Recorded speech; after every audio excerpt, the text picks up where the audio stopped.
හරි. මම දැන් එනම් ප්‍රශ්න අංක 6 ඔයාලට සාකච්ඡා කරනවා. ප්‍රශ්න අංක 6 කියනවා ප්‍රසංගික ආරම්භ කළ නව ව්‍යාපාරයේ ගනුදෙනු පිළිබඳ විස්තරයක් පහලින් දීලා අපිට කියන්නේ මුලින්ම මේ සමීකරණයේ ගනුදෙනු දැක්වීම හා ලෙඩරේ වාර්තා කිරීම. ළමයි කීප දෙනෙක් මගෙන් අහපු ප්‍රශ්න වලට පොඩි උත්තර දෙක කීපෙකුත් දෙන්න තියෙනවා. මේ වගේ සමීකරණයක ගනුදෙනු දැක්වීම විභාගෙට එනවද? තවම අපි විභාග මට්ටමේ සමීකරණ වලට අරගෙන ගිහින් ඔයාව ඒ තන කිව්වේ නැහැ.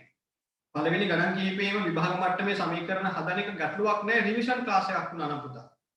මෙතන ඉන්නවා කොමර්ස් වලට මීට පෙර මුහුණක් දීලා කවුන්ටින් වලට B C ගත්ත ළමයි. එයාලට ඕන විභාග ප්‍රශ්න සාකච්ඡා කිරීම.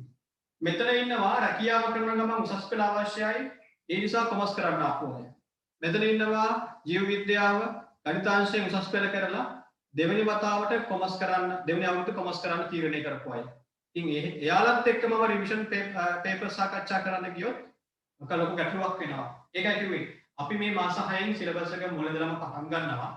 පටන් ගනිද්දී මේ වගේ ප්‍රාථමික මට්ටමේ අපි විෂය නිර්දේශය පටන් ගන්නවා. හැබැයි ඔයාලට වල තියෙනවා ඔයාලට පොරොන්දු වෙනවා මම විභාගයට යන්න කලින් ඔයාලට අවශ්‍ය පන්නරේ අරගෙන දෙන්නම් කියලා. ඊළඟ කාරණේ ආශේෂ පිරික්සු ගිණුමක් තුලනය කරද්දී පාගේ ඊගේ ශේෂය මම ඒක හරියට ගණන් කියලා දෙන්න.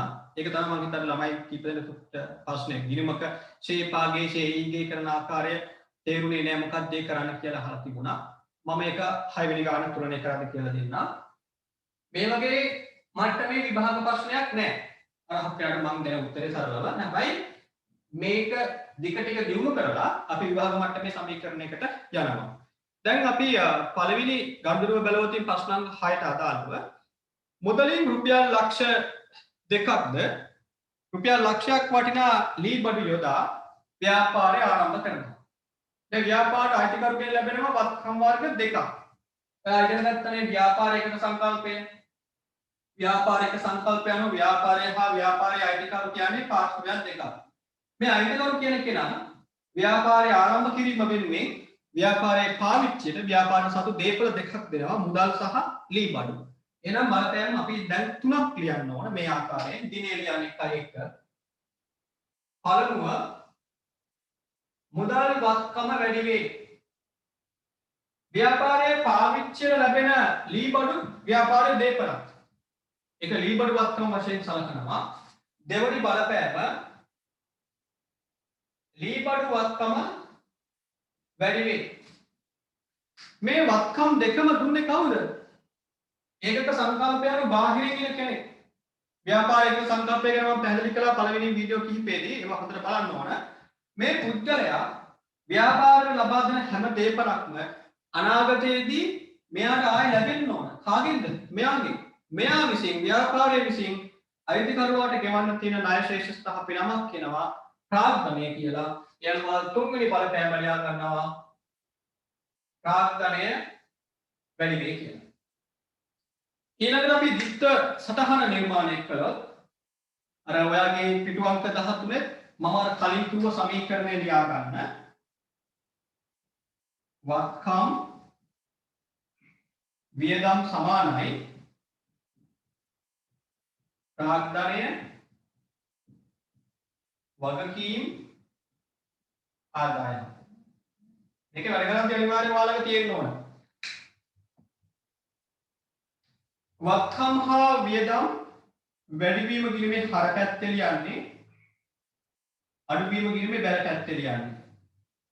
ප්‍රාර්ථනීය වගකීම් ආදායම් වැඩිවීම බැල අඩුවීම හර. දැන් ඒ අනුව අපි ඩබල් එච් එක නිර්මාණය කළොත් වත්කම් වැඩිවීම හර නම් දැන් අපිට වත්කම් දෙකක් වැඩි වෙනවා ව්‍යාපාරයේ පැත්තේ. එක ගිණුම් දෙකක හර වෙන්න ඕනේ. මුදල් වැඩි වෙන එක මුදල් කිරීමේ හර කරමු. ලී බඩු වත්කම වැඩි වීම ලී බඩු කිරීමේ හර කරමු. දැන් ඔබ එහෙම ලියන්න. මුදල් කිරීම හර වටිනාකම දැන්ම ලියන්නේ නැහැ. ලී බඩු කිරීම හර ප්‍රාර්ථනීය වැඩි වෙනවා. බලන්න. ප්‍රාර්ථනීය වැඩි වීම කිරීමේ ලියන්නේ කොහෙද? බැර පැත්තේ. යනුව තුන්වෙනි සටහන ප්‍රාර්ථන කිරීම බැල. දැන් කෙනෙක්ට හිතන්න පුළුවන් මේ වගේ වගුවක් මොකටද මේ අපි හදන්නේ විභාගයට ඕන වේද නෑ මේක අපිට විභාගයට ඕන වෙන කාරණයක් නෙවෙයි මේ අපේ සමීකරණ ගණන හදන්න ලෙඩරේ තොරතුරු වාර්තා කිරීම පහසු කරගන්න කරන පෙර වැඩක් මේක උගන්වද්දී පාවිච්චි කරන මෙවලම නැතුව මේක විභාගයට බලාපොරොත්තු වෙන පිළිතුරක් නෙවෙයි හරි දැන් අපි මේ වගුව බලාගෙන දැන් මේ වගුවට ඔයා CR පොතේ එක පැත්තක් වෙන් කරන්න අනිත් පැත්තක් ඕන මේ CR පොතේ කලින් ගන්නට ගිය ප්‍රමාණය වගේ අවස්ථ තියා ගන්න ඊළඟට ඔයා ලියාගෙන තියන්න ඕන මුදල් ණයගැති ලීබඩු එකතු කිරීම ලබ මුදල් එකතු කිරීම ණයගැති එකතු කිරීම ලීබඩු සමානයි ප්‍රාග්ධනය වගකීම් දහස් වලින් කරන්නේ දහස් වලින් කියලා ලියා ගන්න පොතේ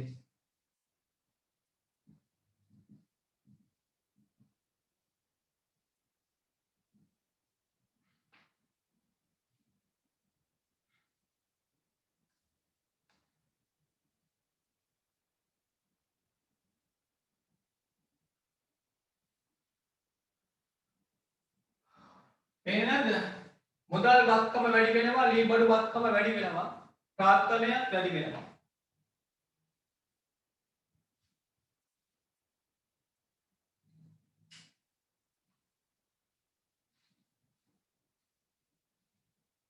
මෙතන ලයිට් එළියට ඔයාට ඉර තියෙන වගේ පේන්නේ නැත්තේ ලීබඩු වත්කම මෙතන වැඩි වෙනවා කියලා තියෙන්නේ පේනවල ගමක් නෑ මම කියනවා අහගෙන ඉන්නකොට මම ලියන දේ අනිවාර්යයෙන්ම කියනවා එතකොට ඔයාලට අහගෙන ඉඳලා වැඩ කර ගන්නත් පුළුවන් හරි දැන් ඔයා දීප්ත බලපෑම බලාගෙන මේ බලපෑම ඉලක්කම් වලින් සමීකරණය පෙන්වමු දිනය යොදන්න 1.1 කෙලවරින් අයිතිකරු මුදල් දෙදෙව්වම අපි කියාගත්ත පළවෙනි බලපෑම මුදල් කියන වක්කම වැඩි වෙනවා කියලා එන්න මුදල් ශේෂයට මුදල් වලට එකතු කරගන්න ලක්ෂ 2ක් දහස් වලින් 200 ඒ එක පේලිම ලියන්නේ සම්පූර්ණ ගද්දවම දෙවනි බලපෑම ලීබඩු නැමැති වස්කම වැඩි වෙනවා මෙන්න ලීබඩු ලියන තැන ලීබඩු වටිනාකම අඩු වැඩි වීම මෙතන ලියන්නේ වැඩි වෙන ප්‍රමාණය ලියා ගන්න ලක්ෂයක් ඒ අනුව අයිතිකරුට අපි ණය වෙලා ඉන්න ප්‍රමාණය අයිතිකරුට ගෙවන්න තියෙන ප්‍රමාණය හිමිකමේ ප්‍රමාණය හිමිකම කියන්නේ ප්‍රාග්ධනය ලක්ෂ 3යි ප්‍රාග්ධනයේ වැඩි වීම පෙන්වන්නේ මෙන්න මේ ආකාරය ළමයි කහන්න පුළුවන් ලක්ෂ 2 වෙනම ලියන ලක්ෂය වෙනම ලියන්න පුළුවන්ද පුළුවන් නමුත් ඉතින් මේ ආකාරයෙන් සාරාංශ කරලා ලියන්න පුළුවන් නම් ඇයි අපි පේලි දෙකකට උත්තරේ ගෙනියන්නේ ඒ නිසා මේ ක්‍රමයට ලියන්න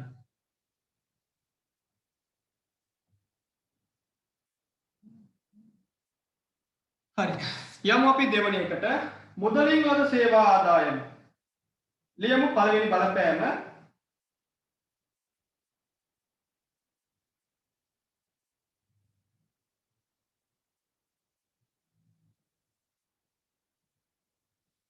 මුදල් වත්කම වැඩි වේ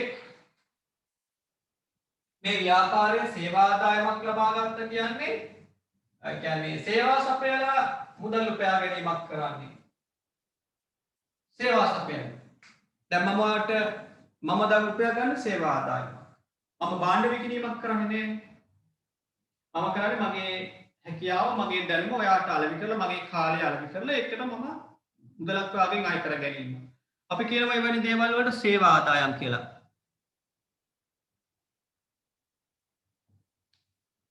සේවා ආදායම් ලැබෙද්දී ඒක විකුණුම් ආදායම් වශයෙන් හඳුනා ගන්න දෙයක්. දැන් කලින් ගණන් වල විකුණුම් ආදායම වැඩි වුණාම විකුණුම් ගිණුම බැරි කරානේ. ඒ අනුව දැන් මෙතන මේ ව්‍යාපාරය සේවාව සපයලා ඒ හරහා මුදල් උපයා ගන්නවා. ඒක සේවා ආදායමේ වැඩි වීමක් වශයෙන් සැලකෙනවා. හරි ඒ අනුව පළවෙනි බලපෑම ලැබුව මුදල් වත්කම වැඩි වෙනවා කියලා. දෙවෙනි බලපෑම දෙනවා සේවා ආදායම වැඩි වෙනවා කියලා.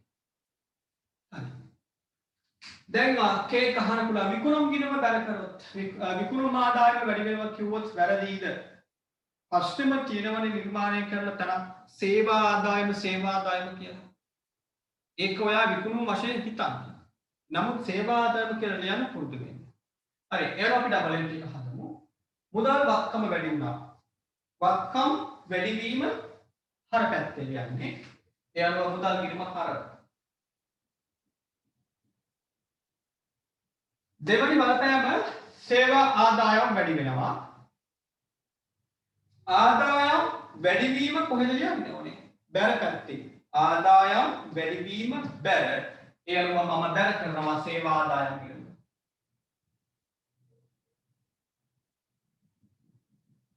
ආදායමක වැඩිවීම බැර පැත්තේ යනවා. දැන් මේක අරගෙන යනවා මම අපේ සමීකරණයට. අපේ සමීකරණය මම දිනය ලියනවා දෙවෙනි ගණිත සිදුරු දිනය 1.5 මුදල් වැඩි වෙනවා. දැන් අපි මේ දිත්ත බලපෑමෙන් බලන්නේ මුදල් වැඩි වුණා රුපියල් 50000කින් ඒක මුදල් ශේෂයට එකතු කළා. දෙවෙනි බලපෑම ආදායම් වැඩි වුණා. මේ සමීකරණයේ ආදායම් වියදම් තරක් දීලා නැහැ. මේ මූලික ගිණුම් සමීකරණය. මූලික ගිණුම් සමීකරණය කියන්නේ වත්කම් එකතුව සමාන කරනවා ප්‍රාග්ධනයට හා වගකීම් වලට. මේ සියල්ලම වත්කම් එකත් දෙයක් තියෙන වත්කම් එකත් තියෙනවා ප්‍රාග්ධනය හා වගකීම්. ඒ අපි කියනවා මූලික සමීකරණය කියලා. මූලික ගිණුම් සමීකරණයේදී ආදායම් ප්‍රාග්ධනයට එකතු කරනවා. එයා ආදායමේ වැඩිවීම ප්‍රාග්ධනයට එකතු කරනවා. 50. ඊළඟට 1.7 සිදු වෙනවා ණයට සිදු කළ සේවා ආදායම රුපියල් ලක්ෂයක්. මුදලක් අය කරලා සේවාවක් සපයනවා 1.5 1.7 සේවාව සපයලා අවසන්. හැබැයි මුදල් අය කරගත්තේ නැහැ මුදල් පසුවට අය කරගන්නේ අපි ඒකට කියනවා ණයට සිදු කළ සේවා ආදායම කියලා. ඒ අනුව අපි දිත්ත බලපෑම ලියමු. මුදල් ලැබෙන්නේ නැහැ. ණය ගතිවත්කම වැඩි වෙනවා. ණය ගතිවත්කම වැඩි වෙනවා. දෙක මුදල් වල ගුණත් දෙවනි බලපෑම සේවා ආදායම් වැඩි වෙනවා. ඔන්න බලපෑම දෙක. ණය ගතිවත්කම වැඩි වේ. දෙක සේවා ආදායම් වැඩි වේ. දැන් අපි හදමු ඩබල් එක. වත්කම් වැඩි වීම හර. එහෙනම් දැන් හර වෙන්න ඕන කවුද? ණය ගති ගිණුම. හර කරනවා ණය ගති ගිණුම. ආදායම් වැඩි වුණා. බැරනේ. ආදායම් වැඩි වීම බැර. ඒ අනුව බැර කරනවා සේවා ආදායම් ගිණුම.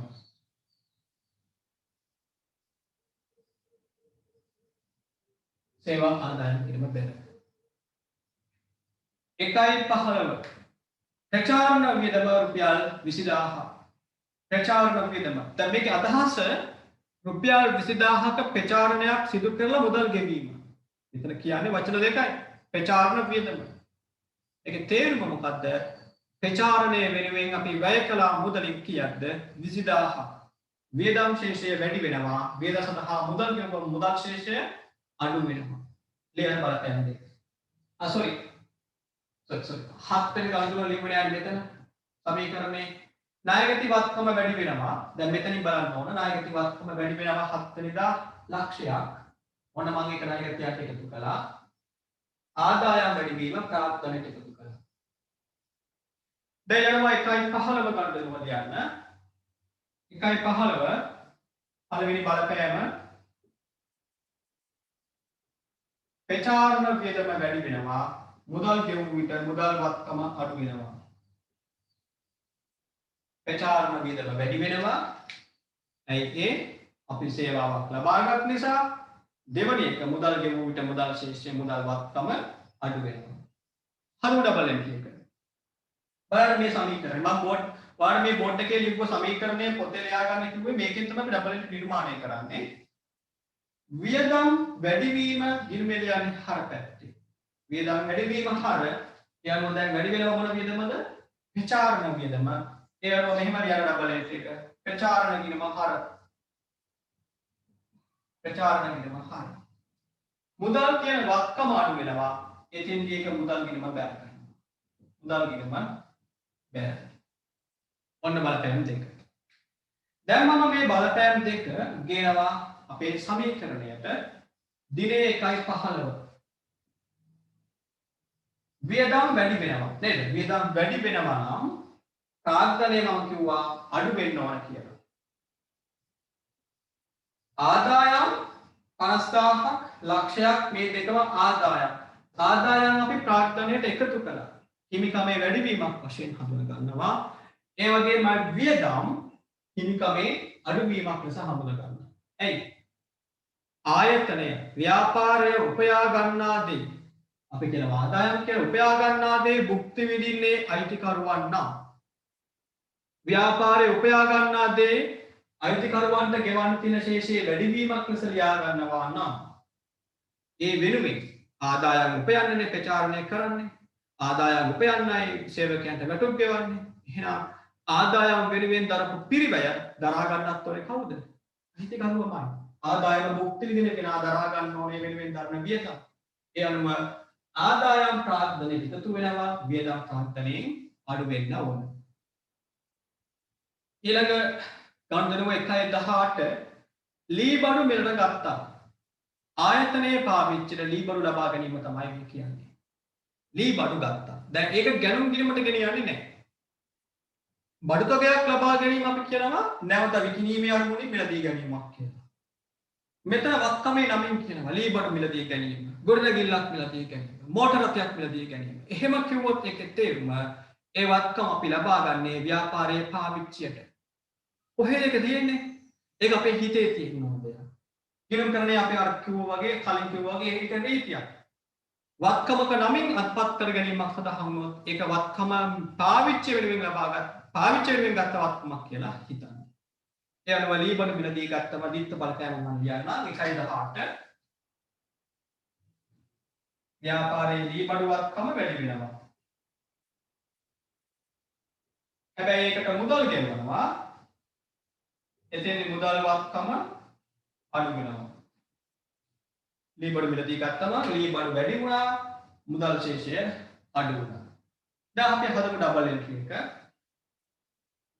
වත්කම් වැඩි වීම හර දැන් වැඩි වෙන්නේ ලී බඩු ඒ අනුව ලී බඩු ගිණුම හර ලී බඩු ගිණුම හර මුදල් වත්කම අඩු වෙනවා ඒක මුදල් ගිණුමේ බැර පැත්තට යනවා. මුදල් ගිණුම බැර ලී බඩු හර මුදල් ගිණුම බැර. අපි දැන් ඒක සමීකරණයේ ලියමු 1.18 ලී බඩු මිලදී ගැනීම හරහා ලී බඩු වත්කම වැඩි වෙනවා රුපියල් 1,80,000කින්. කලින් වැඩි කළ ලී බඩු වල තව 180ක් එකතු වෙනවා. ඒක මුදලින් මිලදී ගැනීමක් නම් මුදල් ශේෂ 180කින් අඩු කරනවා. දැන් බලන්න පළවෙනි ගණන්දරෙදිත් ලී බඩු වැඩි වුණා. ඒක අයිතිකරු දුන්න ලී බඩු ටිකක්. ආයතනය ආරම්භ කරද්දී අයිතිකරු විසින් සපයපු ලී බඩු. ඒක ප්‍රාර්ථනෙට එකතු කළා. හැබැයි මේ මතාවේ 18 වෙනිදා ව්‍යාපාරයේ මුදල් භාවිතා කරලා ලී බඩු ගන්නේ. එතෙන්දී ව්‍යාපාරයේ මුදල් වත්කම අඩු වුණා, ලී බඩු වත්කම වැඩි වුණා. ප්‍රාර්ථනයේ වෙනසක් වෙන්නේ නැහැ. හරි. අඩුපාඩු හදා ගන්න.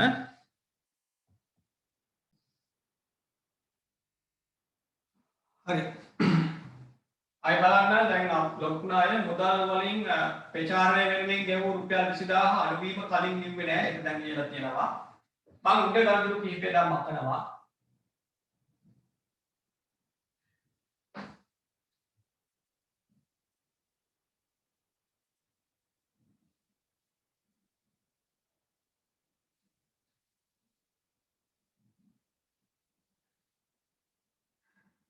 හරි අපි 20 වෙනි ගණනුවට ජනවාරි 20 ණයගැතියන්ගෙන් 90000ක් ලැබෙනවා.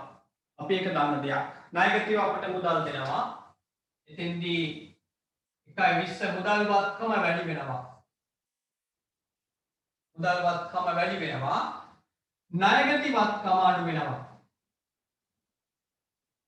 ණයගැති වත්කම අඩු වෙනවා. ණයගැතිය අපට මුදල් දුන්නම අපේ ව්‍යාපාරයේ මුදල් ශේෂය වැඩි වෙනවා. ලැබෙන්න තියෙන ණයගැති ශේෂය අඩු වෙනවා. ආදායමක් වෙන්නේ නැහැ. එයි ඒ උපලබ්ධ සංකල්ප යනවා. ආදායම හඳුනගන්න සේවාව සපයලා අවසන් වුණාම. අපි සේවාවක් සපයනවා ණයට කවදද 1.7.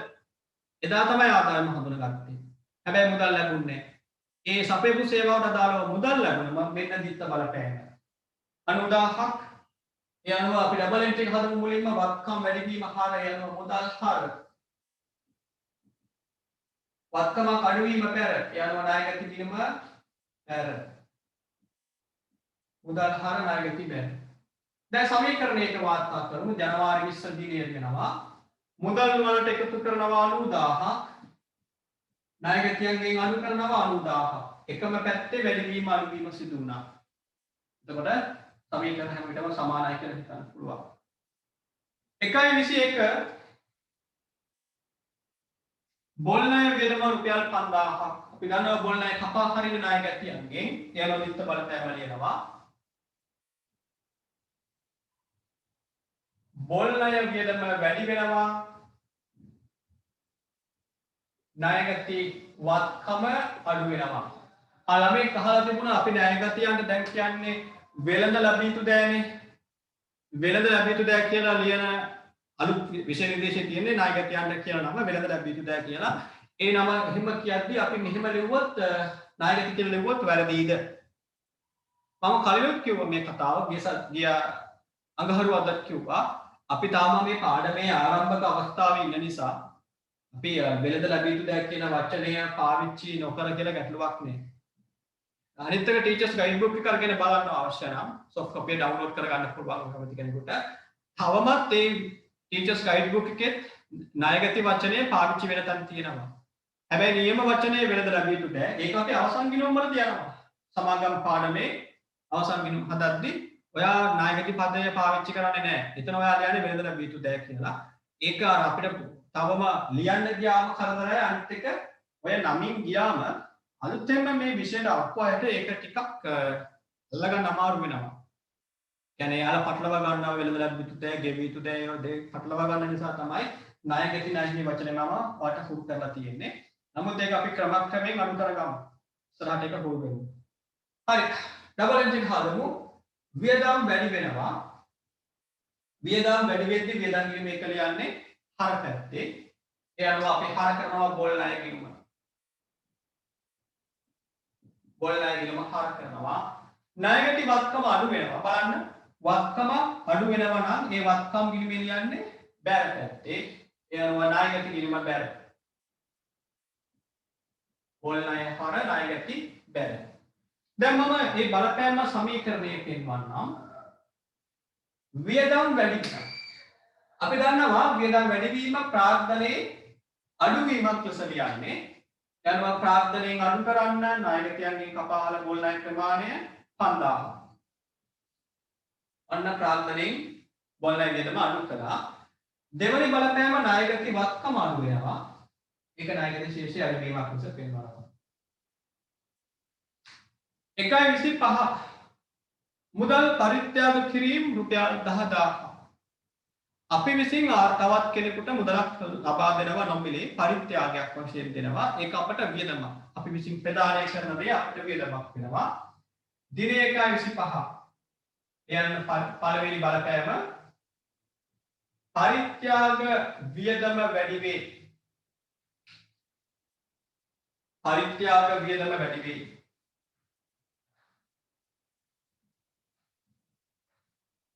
පරිත්‍යාග කළේ මුදල්.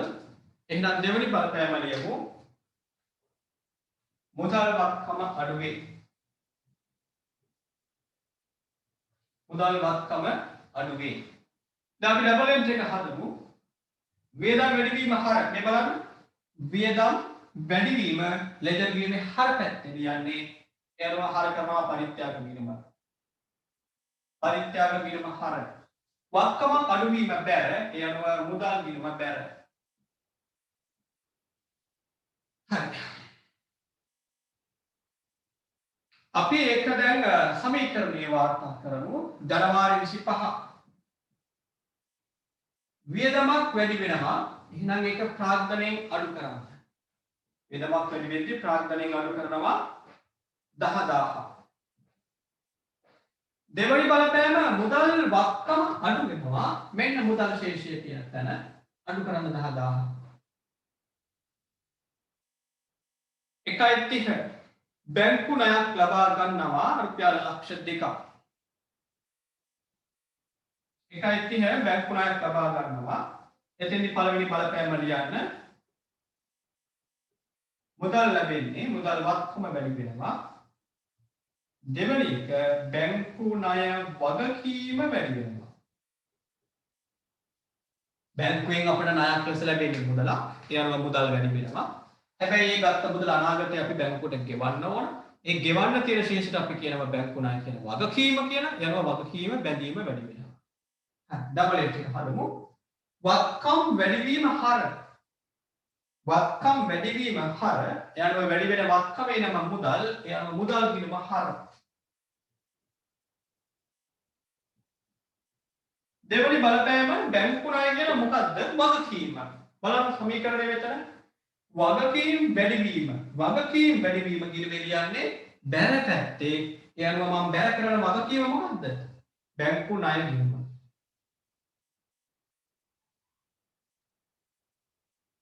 බැංකු ණය ගිණුම බැර. දැන් මම මේ බලපෑම සමීකරණයේ පෙන්වන්නම් 1.30 මුදල් වැඩි වෙනවනේ. එහෙනම් මුදල් වලට එකතු කරන්න ඕන ලක්ෂ 2ක්. දෙවනි බලපෑම වගකීම් වැඩි වුණා. එන්න වගකීම් කියනකොට වගකීම් වලට එකතු කරන්න ලක්ෂ 2ක්.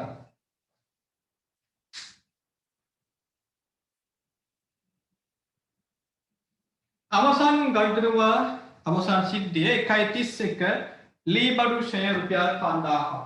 ලී බඩු ෂෙයා මම ගිය අඟහරුවාදා කිව්වා වක්කමක් ෂෙයා කිරීම සම්බන්ධව නියම දිත්ත බලපෑම මෙතනදී සාකච්ඡා කරන්නේ නැහැ. මම පොඩි පැහැදිලි කිරීමක් මතක් කරලා දුන්නොත් සෙකන්ඩ් සයි කරනාට විතරක් ස්ථාවර වක්කමක් කියන්නේ ලී බඩු මොටරත වගේ ජංගම නොවන වක්කමක් කාලයක් තිස්සේ පාවිච්චි කරලා එයාගේ ජීව කාලය අවසන් වුණාම අවුරුදු 10ක් වෙනකම් අවුරුදු 5ක් වෙන්න පුළුවන්. ඒ පාවිච්චි කරමින් ඉන්න වත්කමක් ওই වෙලාවක හරි භාවිතයෙන් ඉවත් කරලා අලුත් වත්කමක් ලබා ගන්න ඕන. ඒක කරන්නේ අනාගතේ. නේද? අද වත්කමක් ලීබඩු ගත්තද අවුරුදු 5යි නම් පාවිච්චි කරනවා. අවුරුදු 5න් පස්සෙ 6 වෙනි අවුරුද්දලා පාවිච්චි කරන අලුතෙන් ලීබඩු ගන්න ඕන. ඒ වෙනුවෙන් අලුත් වත්කමක් ප්‍රතිස්ථාපනය කිරීම වෙනුවෙන් සංචිතයක් අරමුදලක් ගොඩනගා ගන්න ඕන. අන්න නව වත්කමක් ප්‍රතිස්ථාපනය කිරීමේ අරමුදලක් ගොඩනැගීම තමයි වත්කම් ෂෙයා කිරීමේ අරමුණ. දැන් මේක මීට පෙර ගිණුම් කරන්නේ හදාරපු නැති අයට තේරුනේ නෑ නේද? අන්න ඒ හේතුවෙන් මම ඊට එහා දෙයක් මෙතන කියන්නේ නෑ. දැන් ළමයෙක් අහුවනේ ණය ගැතියන් කියලා නම ලියන්නේ ඇයි වෙනද ලැබිය යුතු තෑ කියලා නොලිය? ඒ වගේම දෙයක් තමයි මෙතන ලීබඩු ෂෙයා කිරීමේ නියම අරමුණ දිත්ත බලපෑමට ගෙනාවොත් මට මේක කියන අපබ්‍රංශයක් වගේ තමයි. වෙන මම දන්නේ වෙන මොකක්ද වචන පාවිච්චි කරනවා නම් නොතේරෙන දෙයකට අන්නේ. ඒ නිසා නොතේරෙන දේවල් තේරුම් කරන්න මම මහන්සි ගන්නෙ නෑ මේ මොහොතේ. මොකද ඔයාලට තියෙන මම උගන්වපු විෂය කරුණු වලින් නම් මේ ගිණුම් කරන විෂය ඉගෙන ගන්නේ. මම උගන්වපු කරුණු වලින් මම මේ ෂය සම්බන්ධව පැහැදිලි කිරීම තේරුම් ගන්නවට හැකියාවක් නෑ. එහෙම අය මෙතන ඉන්නවනේ. මේක පෙර ඔයගොල්ලෝ කොමස් කරපු නැති අයත් ඉන්න නිසා ෂෙයා කිරීම සම්බන්ධයෙන් නියම දිත්ත බලපෑම් මෙතන ලියන්නේ නැහැ. මාව විවේචනය කරයි වැරදි දේවල් උගන්වනවා කියලා කියන්නේ. මට විකල්ප දෙකක් තියෙනවා. උපේක්ෂා සහගත මේ විශ්වාස ගැන මගෙන් දිගටම මම කියපු වචනේ විශ්වාස කරනවා. මේ මිනිස්සේ ඉස්සරහට මේකේ නියම තේරුම කියලා දෙයි කියලායි. මම ඉගෙන ගන්න පුළුවන්. නැත්තම් පන්තියෙන් හැරදා ඒ කියපු කෙනාලකට යන්න පුළුවන්. ඔයාගේ අතේ ඒක තීරණය වෙන්නේ. නමුත් අර අපි බාරගත්තා මීට පෙර O level කොමස්වත් නොකරපු අය. මිනිස්සු අමාරුවේ දාන්න බැරි නිසා මම මෙතනදී අර ප්‍රාර්ථනය කියන්නේ අයිතිකරුවාට ගෙවන්න තියෙන ණය කිව්වා වගේ සරල තේරුමක් කියලා දෙන්නම් ෂෙයා සම්බන්ධව. මෙන්න මෙහෙම ලියා ගන්න. ලී බඩු ෂෙයා කියන්නේ නම් වියදමක්. ඒකේ වරදක් නැහැ. ලී බඩු ෂෙයා වියදම වැඩි වෙනවා. දෙවැනි එක ලියා ගන්න. ලී බඩු වත්කම අඩු වෙනවා කියලා. මෙන්න මෙතන තමයි විවාදය තියෙන්නේ. ලී බඩු වත්කම අඩු වීම කියන එක ගැටලු සහගතයි. ඒක ටිකක් වැරදි. නමුත් සමීකරණයට යද්දී මේ ධර්ම වාද දුන්න නම් මට ඒ ඇති. වත්කම් ෂෙයා කිරීම සම්බන්ධව නියම දිත්ත බලපෑම මම අනාගතයේදී අවසන් ගිණුම් පාඩමේදී කියලා දෙන්නම්. හරි වාදන්ට ලියාගෙන අවශ්‍ය නම් තරුපුත් දාගන්න. තරුපුත් දාලා තුන හනතුත් ඇද ගන්න. මොකද ෂෙයා වියදම වැඩි වෙයි. ලී බඩු වත්කම අඩු වෙයි කියන තැන ඩබල් එච් එක හදගන්න. වියදමක් වැඩි වෙනවා. වියදමක් වැඩි වෙනවා නම් ඒක ගිණුමේ ලියන්නේ හර පැත්තේ. යනවා වියදම් වැඩි වීම යටතේ මම ලියනවා ලී බඩු ෂෙයා ගිණුම හර. වත්කම් අඩු වීම බැර. වත්කම් අඩු වීම බැර. හිමිකම් වැඩි වීමක් බැර නේද? මම මේ සකච්ඡා කරන්නයි කියන්නේ. වත්කම ප්‍රතිස්ථාපනය කිරීමේ සංචිතයක් කියන්නේ හිමිකම් ශේෂයක්. ඒ වැඩි වීමක් බැර. ඒ නිසායි බැර වෙන්නේ. දැන් අනිත් කතාව කියන්නේ අනිත් අර කියන්නේ නැහැ. දැන් ඔයාලා දැන්ට හිතන්නේ වත්කම් අඩුවීමක් ලී බඩු කියන්නේ වත්කමක් අඩු වෙනවනේ ෂේ වෙනවා කියන්නේ මොකක්ද කිව්වෙත් නෑනේ ෂේ වෙනවා කියන්නේ පාවිච්චි කිරීම සමග අගේ අඩුවීම ලී බඩු ගෙනාවා ලී බඩු ව්‍යාපාරයේ පාවිච්චිට ගන්නවා පාවිච්චි කරන විට ඒ ලී බඩු වල නියම අගේ අඩු වෙනවා වෙළඳපොළ අගේ අඩු වෙනවා ඒ අගේ අඩුවීම සිදුුනේ ඇයි ව්‍යාපාරයේ ලී බඩු පාවිච්චි කරන නිසා පාවිච්චි කරේ ඇයි ආදායම උපයන ලී බඩු ගත්තා ආදායම් විපීමේ ක්‍රියාවලිය වෙනුවෙන් ලී බඩු භාවිතා කළා එයා ලී බඩු වල අගේ අඩු වුණා ඒක වියදමක් දෙවනි බලපෑම යන ලී බඩු වත්කම අඩු වේ කියලා ලියලා බැර වෙන්නේ මෙන්න මෙයා කවුද ලී බඩු සමුච්චිත ෂේ කිරීම බැර ඩබල් එන්ට් එක හදාගන්න ෂේ කිරීම හර ලී බඩු සමුච්චිත ෂේ කිරීම බැර කියලා හදාගන්න ලී බඩු සමුච්චිත ෂේ කිරීම බැර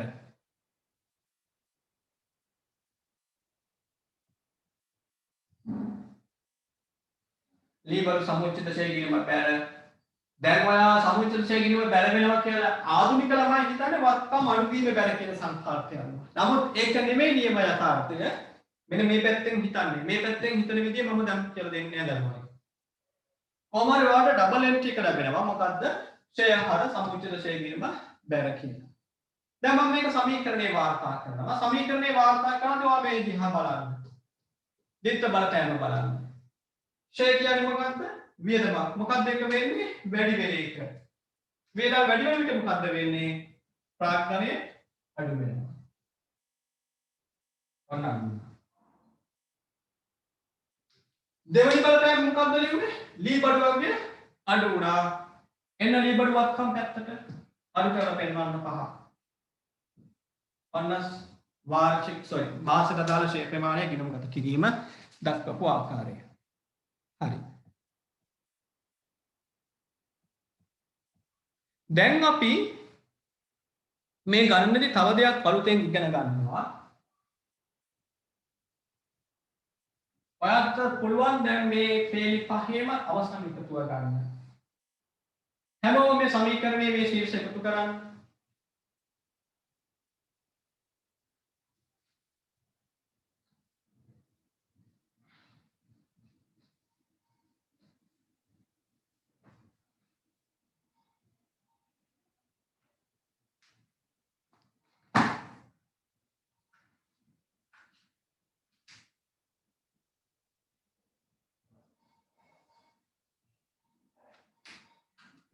බලන්න මෙතන කියලා තියෙන කියලා වත් එකතු කරගන්න.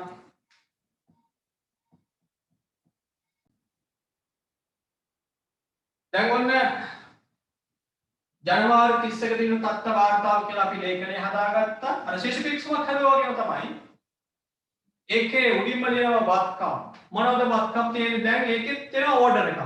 වත්කම් වෙන ඕඩර් එකක් තියෙනවා. ද්‍රවශීලතාවය අනුව ඉඩම් වගේ දේවල් උඩින්ම යටින්ම මුදල් ඒව ඕඩර් එකක් තියෙනවා. මම දැන් මේක අනුගමනය කරන්නේ නැහැ. ඔය උසස් පෙළ විභාගවල යන්න කලින් අවසන් කිනුම් හදනවා. එතෙන්දී ආ ඉගෙන ගන්නවා.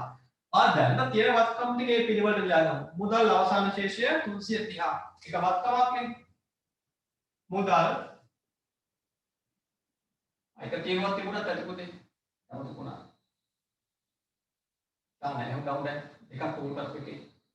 දෙවනියට ණය ගැටි. අවසාන වගේ ගන්නේ 5. තුන්වෙනි එක ලී බඩු.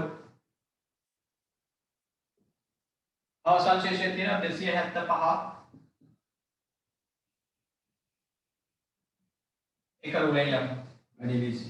එය එකතු වෙනවා 610ක්. ඊට පහලින් ඊළඟ රුලේ යන ප්‍රාග්ධනය 410ක්. වගකීම් 200ක්. ඒකතුවක් වෙනවා 610ක්. ඔන්න අපි ගණතුරු හා සිද්ධීන් සියල්ලක්ම ගිණුම්ගත කළායින් පසුව අවසාන ශේෂයන් ලබා ගත්තම ඒ අවසාන අගයන් වල වත්කම් වල එකතුව 610ක් වන විට ප්‍රාග්ධනය හා වගකීම් එකතුවක් කියන 610ක්. ඒ කියන්නේ සමීකරණ දෙපැත්ත. මේ තියෙන්නේ වත්කම් එකතුව 610ට මේ පැත්තේ හිමිකම හා වගකීම් එකතුව සමාන කරලා අපි පෙන්වමු කළා. මම ඔයාලට පොරොන්දු වුණා මේ ගණනෙන් ආදායම් හා වියදම් ගැන කියලා දෙනවා කියලා.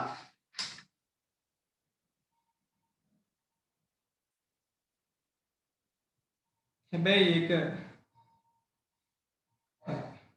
කමක් මම දැන් ඔයාලට ඒකත් කියලා දෙන්නම් ආදායම් හා වියදම් ගැන. මම මේ 1.30 හා 1.31 ගානු මකනවා.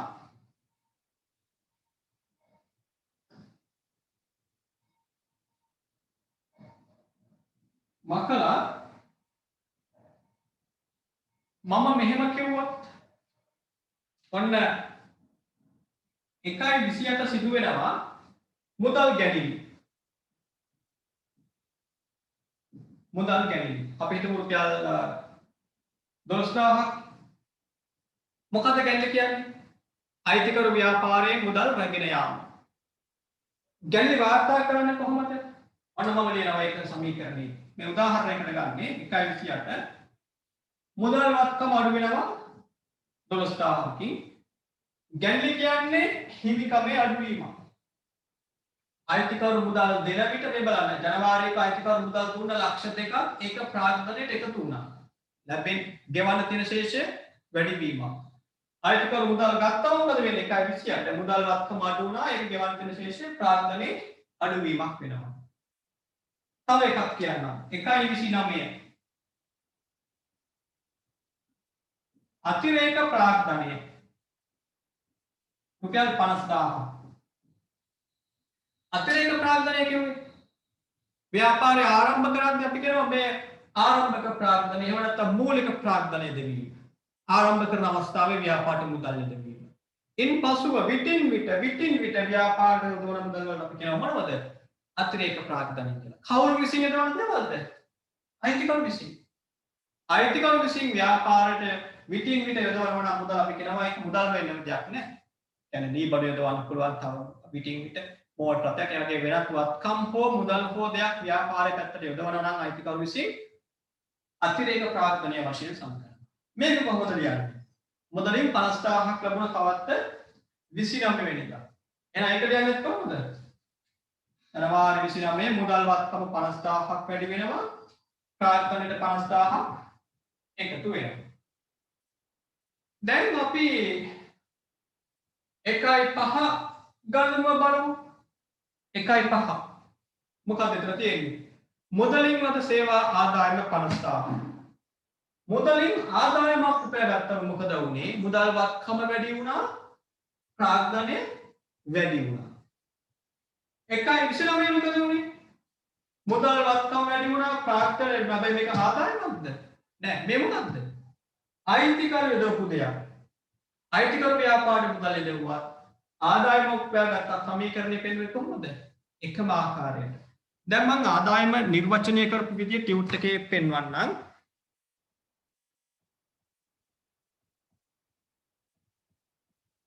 ගොඩක් අය දැන් ක්ලාස් එකෙන් අයනවා. ප්‍රශ්න ඇති නේද? සිග්නල් ගැටලු ඇති. එයාලා වීඩියෝ එකේ රෙකෝඩින් බලන්න මම හෝම්වර්ක් දෙනවා. ඒ හෝම්වර්ක් මොනවද කියලා හොයා ගන්න ඕන වැඩ කරන්න ලබන සතියේ එන්න කලින්. හරි. ඔන්න ව්‍යාපාරයේ මූල්‍ය කාර්ය සාධනය. එහෙම නැත්නම් ඒ කියන්නේ ව්‍යාපාරයේ අපි ආදායම් උපයා ගැනීමේ හැකියාව පෙන්눔 කරද්දී අපි සංරචක දෙකක් ගැන කතා කරනවා. එකක් ආදායම්. ආදායම් නිර්වචනය මොකක්ද තියෙන්නේ? ස්කන්ධ අයිතිවාසිකම් සහිත ධාරකයන් කරනු ලබන දායක වීම හැර. print out ගත්ත අය ලියා ගන්න ඔය මම කියපු කරුණු වලට අයිතිකරුවන් කියලා. ස්කන්ධ අයිතිවාසිකම් සහිත ධාරකයන් කියන්නේ අයිතිකරුවන්. කරනු ලබන දායක වීම හැර කියන්නේ අතිරේක ප්‍රාග්ධනය හැර. ස්කන්ධ ඉහළ යාම ප්‍රතිඵලයක් වන වත්කම් ඉහළ යාම හෝ වගකීම් වල අඩුවීම අපි සලකනවා මොකක් කියලාද? ආදායමක් කියලා. අය බලන්න අයිතිකරුවන් හැර ස්කන්ධ අයිතිවාසිකම් සහිත ධාරකයන් කියන්නේ අයිතිකරුවන්. කරනු ලබන දායක වීම හැර කියන්නේ කරනු ලබන දායක වීම කියන්නේ අතිරේක ප්‍රාග්ධන දෙවීම හැර. ඒ කියන්නේ දැන් තවත් පැහැදිලි කළොත් අයිතිකරුවන් විසින් අතිරේක ප්‍රාග්ධනය යෙදවීම හැර මොනවා වුණොත්ද ස්කන්ධය ඉහළ යාම හරහා වත්කමක ඉහළ යාම හෝ වගකීම කඩුවීම අපි කියනවා මොකද්ද ආදායමක් කියලා. දැන් බලන්න ආයෙත් බෝඩ් එකේ 1.29 කියන්නේ මොකක්ද? අතිරේක ප්‍රාග්ධනය යෙදවීම. අයිතිකරුවන් ස්කන්ධ ධාරකයන්. ස්කන්ධ අයිතිවාසිකම් කියන ධාරකයන් කියන්නේ ව්‍යාපාරයට අයිතිය සපයන අය. ව්‍යාපාරයේ අයිතිකරුවන් කවුද? අපි වුන්ට කියනවා ස්කන්ධ අයිතිවාසිකම් කියන ධාරකයෝ. ඔවුන් කරන දායක වීම හැර. ඔවුන් කරන දායක වීම කියන්නේ ඔවුන් විසින් ව්‍යාපාර යොදවන දේවල් හැර. අයිතිකරුවන් විසින් අතිරේක ප්‍රාග්ධනය යෙදවීම හැර මොනවද? ස්කන්ධයේ ඉහළ යාම. ස්කන්ධය කියලා අපි ලියාගෙන තියෙන සමීකරණය ප්‍රාග්ධනය කියලා. ස්කන්ධයේ ඉහළ යාමක් හරහා වත්කම් ඉහළ ගියොත් හෝ වගකීමගේ පහළ ගියොත් ඒක අපි සලකනවා ආදායමක් කියලා. ආයෙ පැහැදිලි කරමු. දැන් දරුවනේ 1.5 කියන්නේ ගණිතුව මොකද්ද? අපි උපයාගත්ත සේවා ආදායම. සේවා ආදායමෙදි මොකද වුනේ? මුදල් වත්කමක් ඉහළ ගියා. වත්කමක් ඉහළ ගියා. ඒ වගේමයි හිමිකම මොකද වුනේ? ප්‍රාග්ධනය මොකද වුනේ? ඉහළ ගියා. අයිතිකරුවන් විසින් මුදල් යොදවුවම මොකද වෙන්නේ? එතෙන්දිත් මොකද වෙන්නේ? එබන් 50000 කී මුදල් වත්කම වැඩි වුණා, හිමිකම වැඩි වුණා. දැන් ආදායමේ නිර්වචනය මොකද්ද? මෙන්න මේ අවස්ථාවන් හැර අයිතිකරුවන් මුදල් යොදවන අවස්ථාවන් හැර අයිතිකරුවන් යොදන දායක වීම හැර ඒ කියන්නේ වත්කමක දායක වීමක් කළොත් අයිතිකරුවන් ඒව අපතක කළොත් ඒ හැර අනිකුත් හිමිකමේ වැඩිවීමත් සමග වත්කම වැඩි වුණොත් එහෙම නැත්නම් හිමිකම වැඩි වෙනවත් එක්ක වගකීම් අඩු වුණොත් අයිතිකරුවන්ගේ දායකත්වයෙන් තොරව මොනවද ඒක? ආදායමක් ලෙස හඳුනා ගන්නවා කියලා කියනවා. තවමත් ටිකක් බර වැඩි කටපාඩම් කරන්න යන්න එපා මේක. මේ ආදායම හා නිර්වචන දෙක කටපාඩම් කරන්න යන්න එපා. කියලා දේ අහගෙන ඉන්න. තේරුණොත් හොඳයි. නොතේරුණොත් ඊට වඩා හොඳයි. දැන් බලමු වියදමක් කියන මොකක්ද කියලා.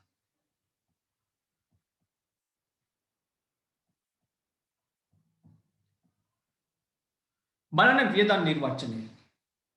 ස්කන්ධ අයිතිවාසිකම් සහිත ධාරකයන්ට කරනු ලබන බෙදා හැරීම් හැර ස්කන්ධයේ පහළ යාමක් ප්‍රතිඵලයක් වන වත්කම් අඩුවීම හෝ වගකීම් ඉහළ යාම වියදමක් වෙනවා. ස්කන්ධ අයිතිවාසිකම් සහිත ධාරකයන්ට කරනු ලබන බෙදා හැරීම් හැර ඒ කියන්නේ ගැනලි හැර. ස්කන්ධ අයිතිවාසිකම් සහිත ධාරකයෝ කියන්නේ ව්‍යාපාරයේ අයිතිකරුවන් අයිතිකරුවන්ට කරන බෙදා හැරීම් කියන්නේ ගැනලි. ගැනලි හැර හිමිකමේ අඩුවීමක් කරහා වත්කම් අඩු වුණොත් හෝ හිමිකමේ අඩුවීමක් සමග වගකීම් වැඩි වුණොත් අපි කියනවා ඒක මොකද්ද? වියදමක් කියලා. මගේ ළමෙක් අහනවා දැන් ණය හිමියන් අඩු වෙන එක ආදායමක්ද කියලා. පුතා හරි. ණය හිමියෝ අඩු වෙන විට අනිත් පැත්තේ මුදල් අඩු වෙන්නේ. හිමිකම ඉහළ යන්නේ නැහැ. හිමිකම වැඩි වීමත් සමග වගකීම්. ඒ වගේ ගන්නු අපි ඉස්සරහට සාකච්ඡා කරමු. හිමිකම අඩු වෙන විට වගකීම් අඩු වෙන. හිමිකම වැඩි වෙනවත් එක්කම වත්කම් වැඩි වුණත් ඒක ආදායම. එහෙම නැත්නම් හිමිකම වැඩි වීමක් සමග වගකීම් අඩු වුණත් ඒක ආදායම. මේ දෙක සම්බන්ධ වෙලා තියෙනවා. ලද වට්ටම් හරි. ණයහිමියන්ට මුදල් ගෙවන ලද වට්ටම් ඒක ඇකවුන්ටින් තවම මම මෙතන ලද වට්ටම් ගන්නවල නැහැ. තවම වගේ පාඩියේ ලද වට්ටම් නැහැ. අපි ඉස්සරහ කරගෙන යනවා ලද වට්ටම්. අන්න ඒක ආදායමක්. ඇයි? ලද වට්ටම් හරහා හිමිකම වැඩි මේ ප්‍රශ්නේ අහපුවාට විතර උත්තර දෙන්නේ. ලද වට්ටම් හරහා හිමිකමට එකතු වෙනවා වගකීම් අඩු වෙනවා. ඒක ආදායමක්. දැන්ට ආදායමක් කියන්නේ මොකද්ද? අයිතිකරුවෝ කරන දායක වීම හැර හිමිකම වැඩි වෙන්න ඕන. මොනවත් එක්කද? වත්කම් වැඩි වෙනවත් එක්කම. එහෙම නැත්නම් තම අවස්ථාවක් තියෙනවා. මොකද්ද? හිමිකම වැඩි වෙන්න ඕන ඒකත් එක්ක මොකද්ද? වගකීම් අඩු වෙන්න ඕන. දැන් අපි වියදම පැත්තට ගියොත් 1.21 බලන්න. 1.21 නෙමෙයි sorry මුදලින් ගෙවු වියදම 1.25. 1.25 කියන්නේ මට මතක විදියට මුදල් පරිත්‍යාග කිරීම. 1.25 මුදල් පරිත්‍යාග කරන විට වත්කම් මොකද වුනේ? අඩු වුණා. ප්‍රාග්ධනය මොකද වුනේ? අඩු වුණා. ඒක වියදම. 1.28 මොකද වුනේ? මුදල් ගැනිලි. අයිතිකරුවා ව්‍යාපාරයේ මුදල් රැගෙන ගියා. එතෙන්දි මොකද වුනේ? වත්කම් අඩු වුණා. එතනත් මොකද වුනේ? හිමිකම අඩු වුණා. හැබැයි මේක වෙනවද? නෑ. ඇයි ඒ? මේක අයිතිකරුවන් රැගෙන යනවා. ගැනිලි කියන්නේ අයිතිකරුවන් ව්‍යාපාරයෙන් රැගෙන යනවා. අන්න ගැනිලි නිර්වචනය කොහොමද කිව්වේ? ස්කන්ධ අයිතිවාසිකම් කරන සෛල ධාරකයන් කරන අපට බෙදා හැරීම හැර. ඒ කියන්නේ ගැනිලි හැර. අයිතිකරුවන් විසින් ව්‍යාපාරයෙන් රැගෙන යන දේවල් හැර. අනිකුත් අවස්ථාවවලදී හිමිකම අඩුවීමත් එක්ක හිමිකම අඩුවීමත් සමග වත්කම් අඩු වුණොත් එක වේදම. එහෙම නැත්නම් තව දෙයක් කියලා මොකද්ද? හිමිකම අඩුවීමත් සමග වගකීම මොකද වෙන්න ඕනේ? වැඩි වීමක් සිදු වුණොත් එක වේදම. දැන් ඔයා මගෙන් අහයි හිමිකම අඩු වෙලා වගකීම් වැඩි වෙන වියදමක් උදාහරණයක් කියන්නේ උපචිත වියදම්. අපි කතා කළා ඊවෙනි ගණනේද ප්‍රශ්නාංක 3 ප්‍රශ්නාංක 2 සාකච්ඡා කළා. ප්‍රශ්නාංක 2 1.31 ප්‍රශ්නාංක 2 1.31 ජනවාරි මාසයට අදාළ හේත් මෙතෙක් මුදලින් නොගෙවූ ගොඩනැගිලි කුලිය 50000 උපචිත වියදම්. බලන්න ප්‍රශ්නාංක 2 1.31 ගන්න දෙනවා. ජනවාරි මාසයට අදාළව කුලිය 50000යි ගෙවලා නැහැ. මොකද්ද කරේ? ගෙවුවත් නොගෙවුවත් උපචිත බදලමින් හිමිකම 50000කින් අඩු කළා. ගෙවුවේ නැත්නම් ඒක වගකීමක් වුණා. වගකීම් 50000ක් එකතු කළා. මෙන්න මේ වගේ තමයි. මොකද ආයෙත් නිර්වචනය වෙන්නේ වියදම් වල අයිතිකරුවන් මුදල් ගැනීම කරද්දී වෙනත් දේවල් අරගෙන යද්දී හිමිකම අඩු වෙනවා. ඒවා හැර අයිතිකරුවන්ගේ මැදිහත් වීමකින් තොරව එහෙම තේරුම් ගත්තොත් හිති. අයිතිකරුවන්ගේ මැදිහත් වීමකින් තොරව හිමිකම අඩු වන විට වගකීම් ඉහළ යයි නම් හෝ හිමිකම අඩු වන විට වත්කම් අඩු වේ නම් ඒවා වියදම් ලෙස සලකනවා කියලා අපිට කියනවා. හරි. මේක මතක් වුණ වෙලාවේ කියලා දුන්නට ස්කන්ධය කියන්නේ මොකද්ද කියන අහනවා. ස්කන්ධය කියන්නේ හිමිකම. හිමිකම කියන්නේ දැනට ප්‍රාග්ධන කියලා හිතා ගන්න. ස්කන්ධය කියන්නේ ප්‍රාග්ධන හා සංචිත වල එකතුව. තව මේක තේරෙන්නේ නැහැ. දැනට ඔයා හිතා ගන්න පුතා ස්කන්ධය කියන්නේ ප්‍රාග්ධන ශේෂය කියලා. හරි. දැන් යනවා මම අපේ සාකච්ඡා කරමින් හිටිය ප්‍රශ්න වලට. දැන් අපිට තියෙනවා ලෙජරේ ගණන් වාර්තා කිරීමක් කරන්න. ප්‍රශ්නාංක 6 ඔයා ලෙජරේ වාර්තා කිරීම තනිවම කරන්න. මොකද දැන් මම ප්‍රශ්නාංක 5ක් දක්වා ලෙජරේ ගණන් ඔයා එක්ක බෝඩ් එකේ හදන හැටි සාකච්ඡා කරා. ඒ වීඩියෝ බලලා අලුතෙන් ආපු අය පළවෙනි ප්‍රශ්න 5 ලෙජරේ වාර්තා කිරීම හොඳට බලන්න. බලලා ඒ විදිහට ප්‍රශ්නාංක 6 ගණන් වාර්තා කිරීම තනියම කරන්න පොතේ. ගැටලුවක් ආවොත් මට WhatsApp message එකක් තියන්න. ප්‍රශ්නාංක 7 ඒක සම්පූර්ණයෙන්ම පාක් කරන්න ඕන. ප්‍රශ්නාංක 7 කොටස් 3ම තනියම කරන්න ඕන. කොටස් 3 කිව්වේ මුලින්ම ඔයා වගුව හදන්න ඕන. දිනය, ditth බලපෑම,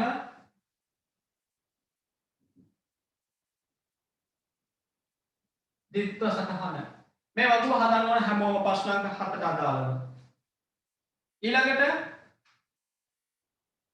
දෙවනි කොටස විදියට සමීකරණය දැක්වීම කරන්න ඕන. මොකද්ද? මුදල්, ණයගැති,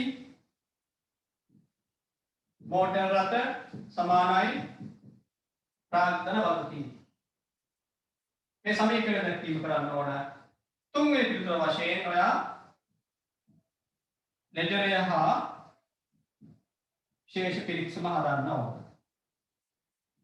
ඒ වගේමයි මේ උත්තර ටික හදලා අද සෙනසුරාදා සමුද දවසට කලින් අඟහරුවාදා පන්තියේ නම් මම උදේ වල බෑ සමුදට කලින් මට WhatsApp කරන්න. ඔගේ ෆොටෝස්.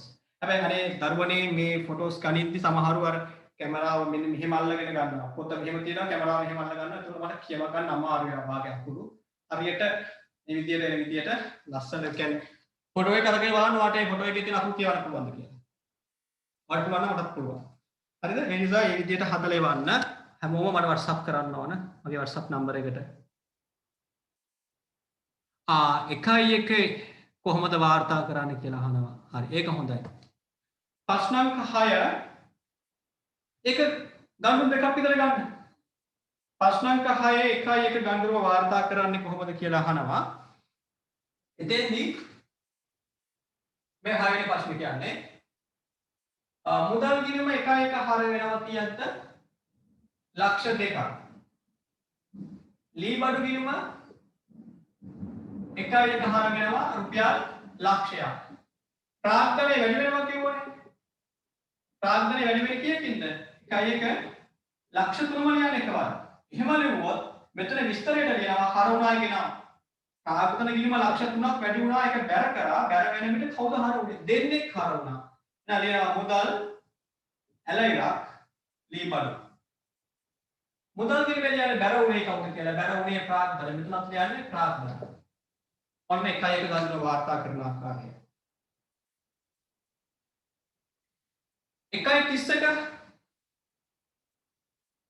1.31ත් ගැටලුවක් නැහැ නේ. අර ගිණුම් දෙක නඩුවම් කරන් තියෙන්නේ. 1.31 ඒක නම් අපි ඉගෙන ගත්ත කලින්. ලී බඩු ෂය ගිණුම හර විස්තරයේ සමුච්චිත ෂය. ඒක කරනවා ලී බඩු සමුච්චිත ෂය ගිණුම එයා බැර වෙනවා. ෂය ගිණුම හර සමුච්චිත ෂය ගිණුම බැර. මුදල් පරිත්‍යාග කියන්නේ වියදමක්. එක පරිත්‍යාග වියදම් ගිණුමකට ගන්න. හරි. ඊළඟට 7 වෙනි ගණන. 7 වෙනි ප්‍රශ්නේ ප්‍රශ්න අංක 7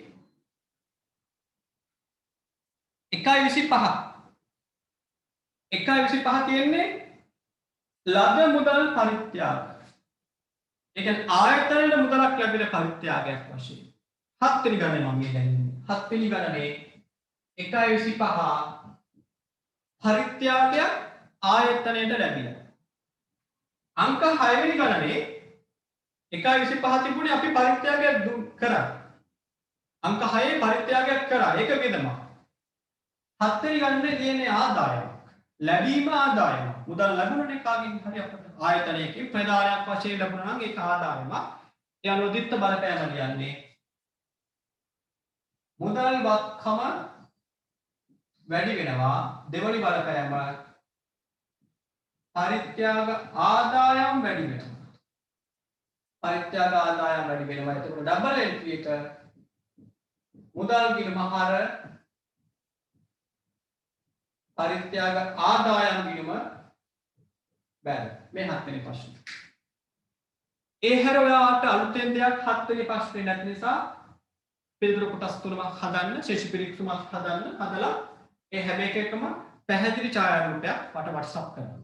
ඊපස්සේ මම ඔයාලට ඒ උත්තර බලමින් ඔයාලට රිප්ලයි කරන්න. හරි.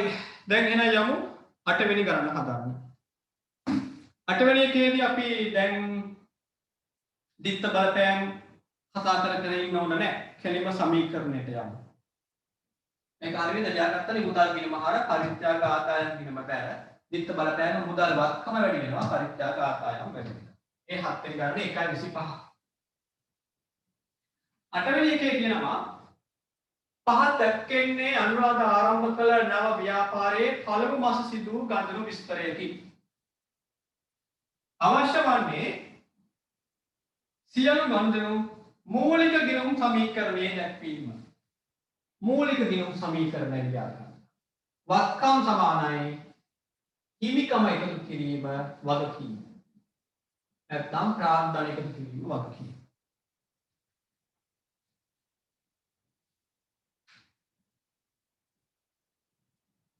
වත්කම් සමානයි හිමිකම. තමයි හිමිකම තමයි ප්‍රාග්ධන කියලා කියන්නේ. එකතු කිරීම වගකීම් උඩින් ලියන්න රුපියල් 1000 වලින්. මම 1000 වලින් වැඩ කරන්න ඕන.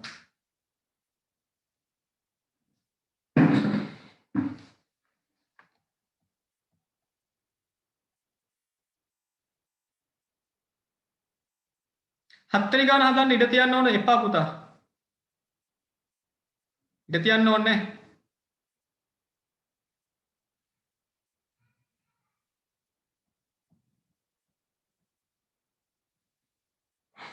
මේ නාට්‍යයක් තනින් හදන්න. නැත්නම් කොහොම එකක් යන්නේ කියලා අපි හිතා ගන්න අමාරුයි.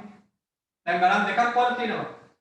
6 වෙනි ගානේ ලෙජරේට නම් ඒක අතින් ඉඳ තියාගත්තා නම් කමක් නැහැ. ඉඳ තියාගත්තේ නැත්නම් 6 වෙනි ගානේ ලෙජරේ අපි අද පන්ති නතර කරලා පසුව ඒකට තියෙන තන 6 වෙනි ගානේ ලෙජරේ හදන්න.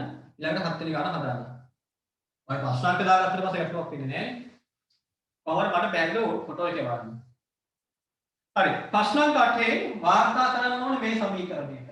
වත්කම් එකතුව සමානයි හිමිකම නැත්නම් ප්‍රාර්ථනයේ තුති කිරීම වගකීම්. පළවෙනි ගණනෙම මුදලින් ලක්ෂ 8ක් යොදා ව්‍යාපාරයේ ආරම්භීම. හරි.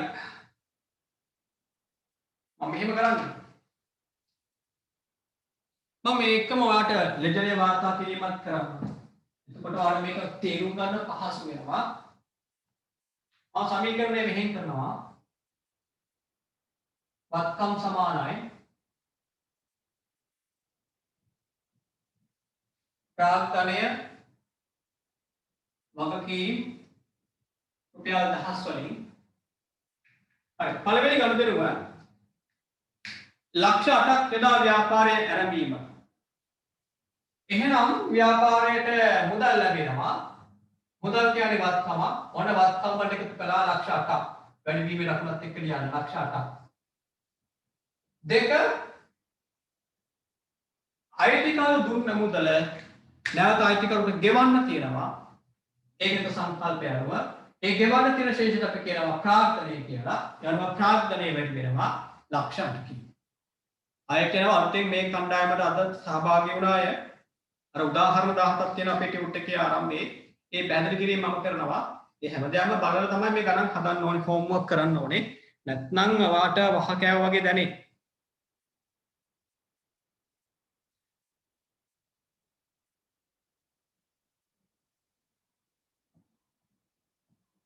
සම්පූර්ණ සමීකරණය ලියන්නේ නැත්තේ ඇයි කියලා අහනවා. මූලික ගිණුම් සමීකරණය කියන්නේ මේක පුතා. වත්කම් වේදා සමානයි ප්‍රාග්ධ වගකීම් ආදායම් කියන්නේ පද පහේ ඒක නෙමෙයි මූලික සමීකරණය කියන්නේ. මූලික සමීකරණය කිව්වොත් මේ සමීකරණය වෙනවා. හරි. දැන් මේ තොරතුර මම ගෙනියනවා ලෙජරේට.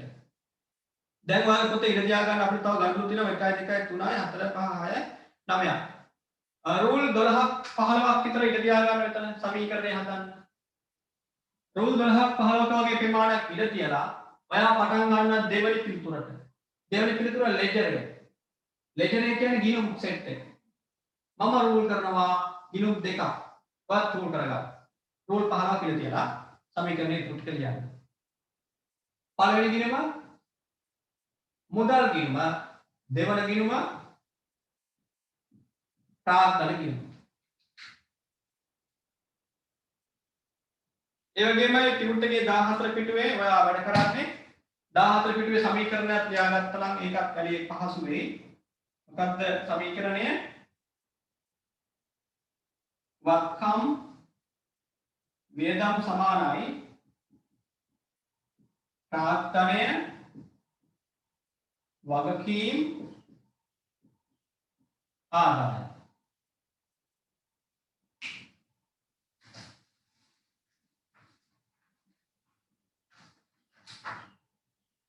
වත්කම් හා වියදම් වැඩිවීම හර අඩුවීම බැල. ප්‍රාර්ථනය වගකීම් ආදායම් වැඩිවීම බැල අඩුවීම හර එකක් ලියාගන්න. නැත්තම් හොම කාඩ්බෝඩ් එකක මේක ලියාගෙන ගණන් හදාගන්න නග තියාගන්න. ඒක තමයි ආධුනික අයට එකමකින් මුලින්ම ඉගෙන ගන්න අයට කරන්න තියෙන හොඳම දේ. පදපය සමීකරණය ලියලා වැඩිවීම හා අඩුවීම බැල කතාව ලියලා එක ළඟ තියාගන්න. ඒකත් එක්ක තමයි ඩබල් එන්ට්‍රි නිර්මාණය කරන්නේ. තවම ඔයාලට එකවර ඩබල් එන්ට්‍රි නිර්මාණය කරන්න බැරි වෙති. ගැටලුවක් නැහැ. අපි මේ ගණන් හතර ගමන් එක හදා ගන්න. හරි. දැන් මම කිව්වා අයිතිකරු මුදල් යොදවන විට අලුතෙන් ආරම්භ කරන ව්‍යාපාරයකට අයිතිකරු මුදල් යොදවන විට ව්‍යාපාරයේ මුදල් කියන වත්කම වැඩි වුණා කියලා. දැන් මෙතන අපි මුදල් කියලා වෙනම පෙන්වන්නේ නැහැ. වත්කම වෙනදේ මුදල් වල වැඩි වීම පේනවා. මුදල් කියන වත්කමක් නේ. වත්කමක් වැඩි වෙන විට වත්කම් වීම එක ලියනවා කොහෙද?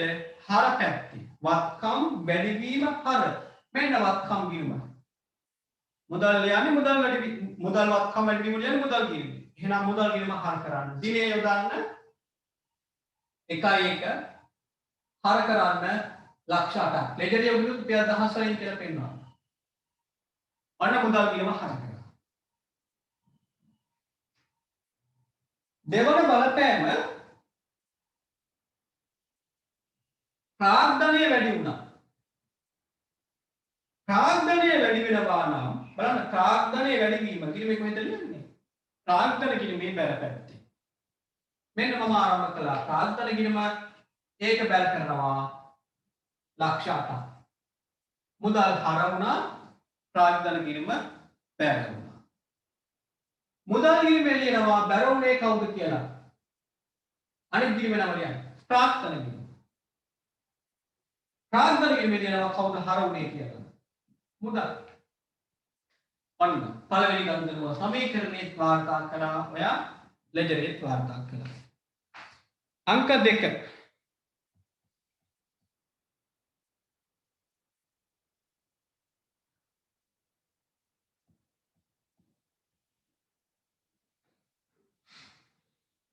මේ සමීකරණයට එහෙම මූලික සමීකරණය කියලා මේකට කිව්වොත් මේක එහෙම නමක් නැහැ. මේක ඉතින් ප්‍රසාරණය කළ සමීකරණයක්.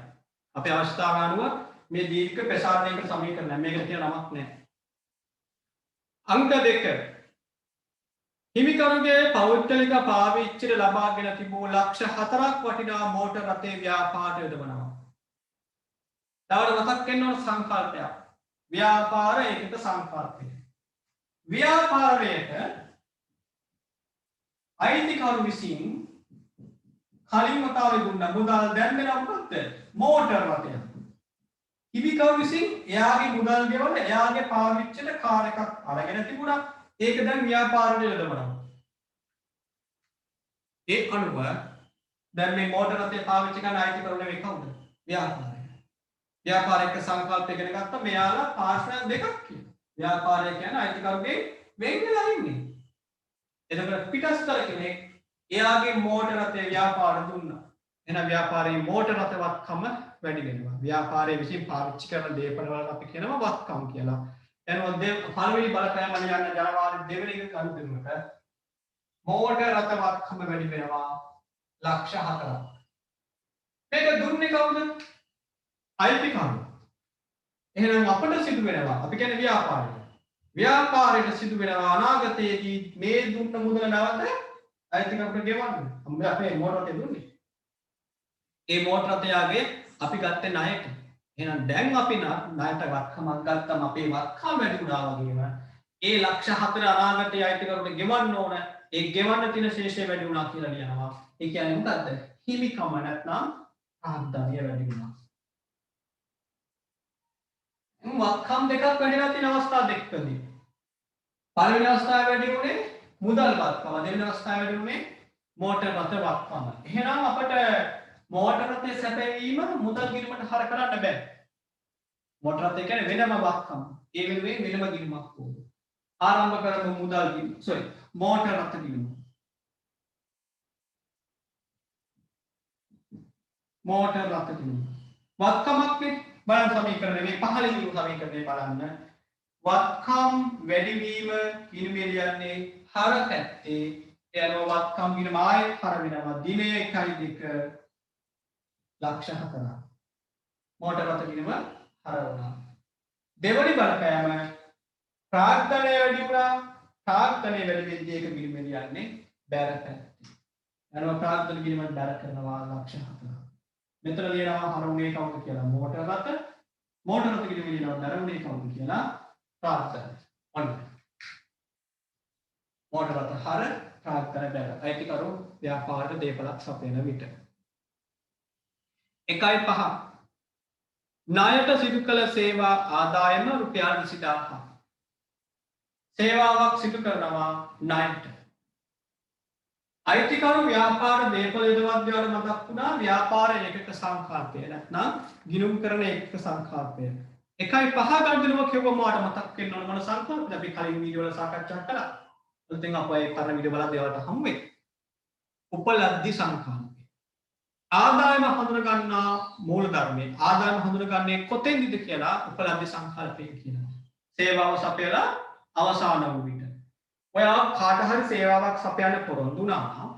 ඔයාගේ ආදායම හඳුනා ගන්න නම් ඔයා පොරොන්දු වූ සේවාව සම්පූර්ණ කරන්න ඕන. භාණ්ඩ විකිණීමකදී නම් ආදායම හඳුනා ගන්න මොන අවස්ථාව වේද? ඔයා විකුණපු භාණ්ඩ වල අයිතිය ගණන්කරු පවරා ගත්තා. ගණන්කරු කෝල් එකක් දීලා ඕඩර් කරනවා. මට මෙච්චර පිටි එවන්න මෙච්චර සීනි එවන්න කියලා.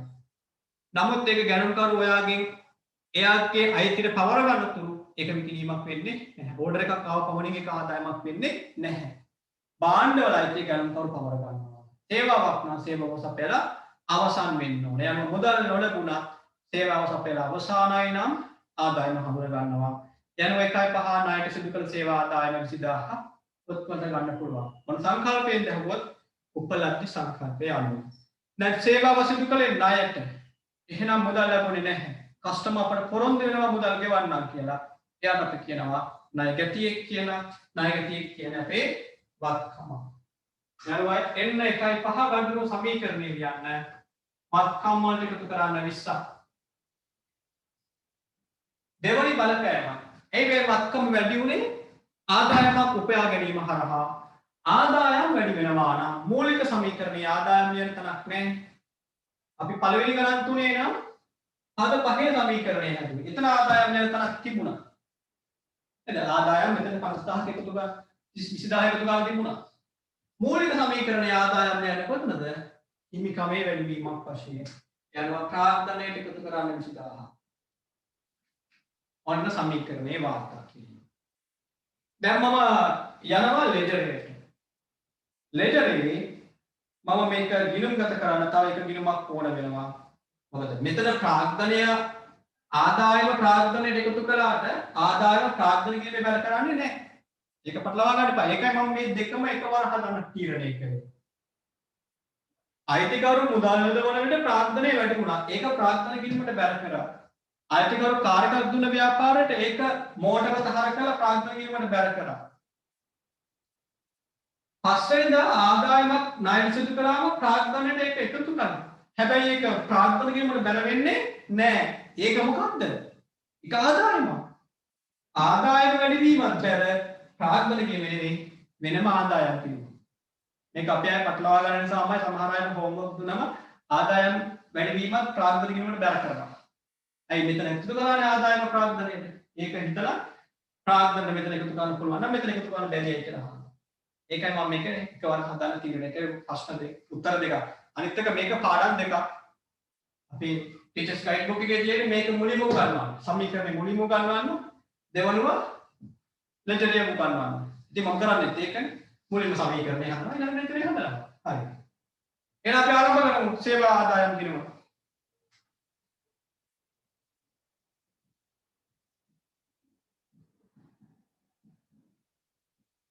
සේවා ආදායම් ගිණුම. අපට පළවෙනි බලපෑම 1.5 සිදු උනේ ණයද සිදු කළ නිසා ණයගති වත්කම වැඩි වෙන්නේ. අයන අනුව අපිට තව ගිණුමක් ආරම්භ කරන්න ඕන ණයගති ගිණුමක්. සේවා ආදායම් ගිණුම විතරක් නෙවෙයි.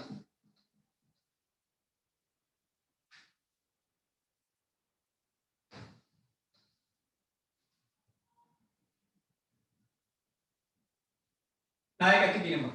මේකට තමයි අපි වෙනමක් කියන්නේ වෙළඳ ලැබිය යුතු දෑ කියලා. ඕන එකක් තියාගන්න. ණයගති ගිණුම අපි ඉස්සරහ පාවිච්චි කරන නමක් තියාගන්න එකම වෙළඳ ලැබිය යුතු දෑ ගිණුම.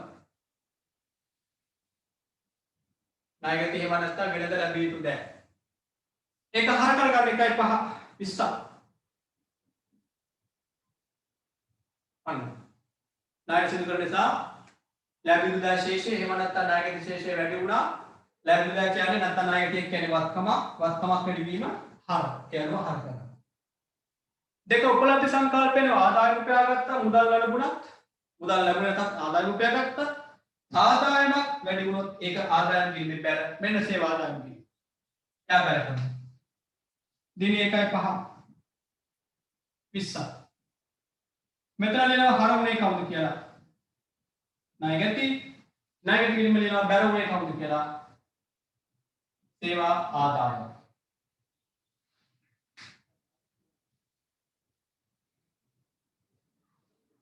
ඉක්මනින් ගිණුම් පුහුණු කරන්න පුරුදු වෙන්න. අඩුවට පාවිච්චි නොකර ඉක්මනින් ගිණුම් කරන්න උත්සාහ කරන ළමයි.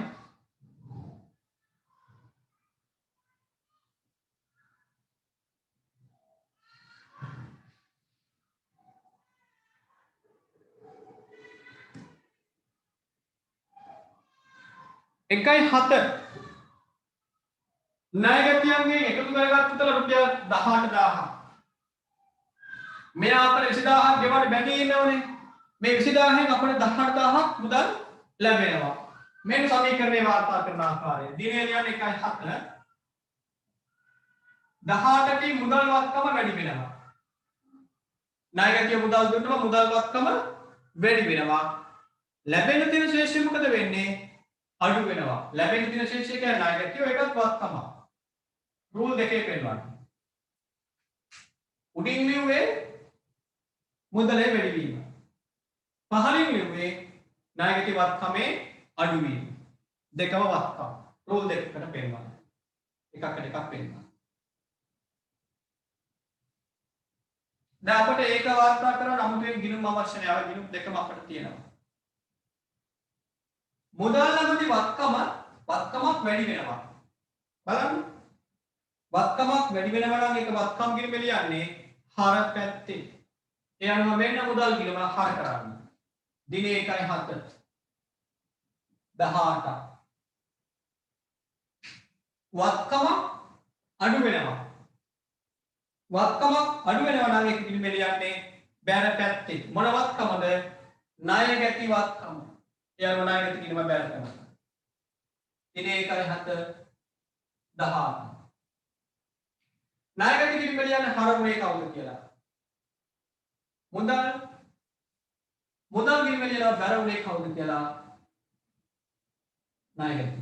අන්න ණයගැතියන්ගේ මුදල් ලැබුණා. මුදල් ගිණුම හර ණයගැති ගිණුම නැත්නම් වෙළඳ ලැබියුතු දෑ ගිණුම බැර. 9 2000ක ණයගැතියෙකු පොත් වලින් කපා හැරියා. කෙටියෙන් කියනවා බොල් ණය කියලා. ලියා ගන්න අවශ්‍ය නැහැ ටියුට් එකේ. රුපියල් 2000ක ණයගැතියෙකු පොත් වලින් කපා හැරියා. වරහන් තුල ලියා ගන්න බොල් ණය. ණයගැතියෙකු පොත් වලින් කපා හැරෙනවා කියන්නේ බොල් ණය.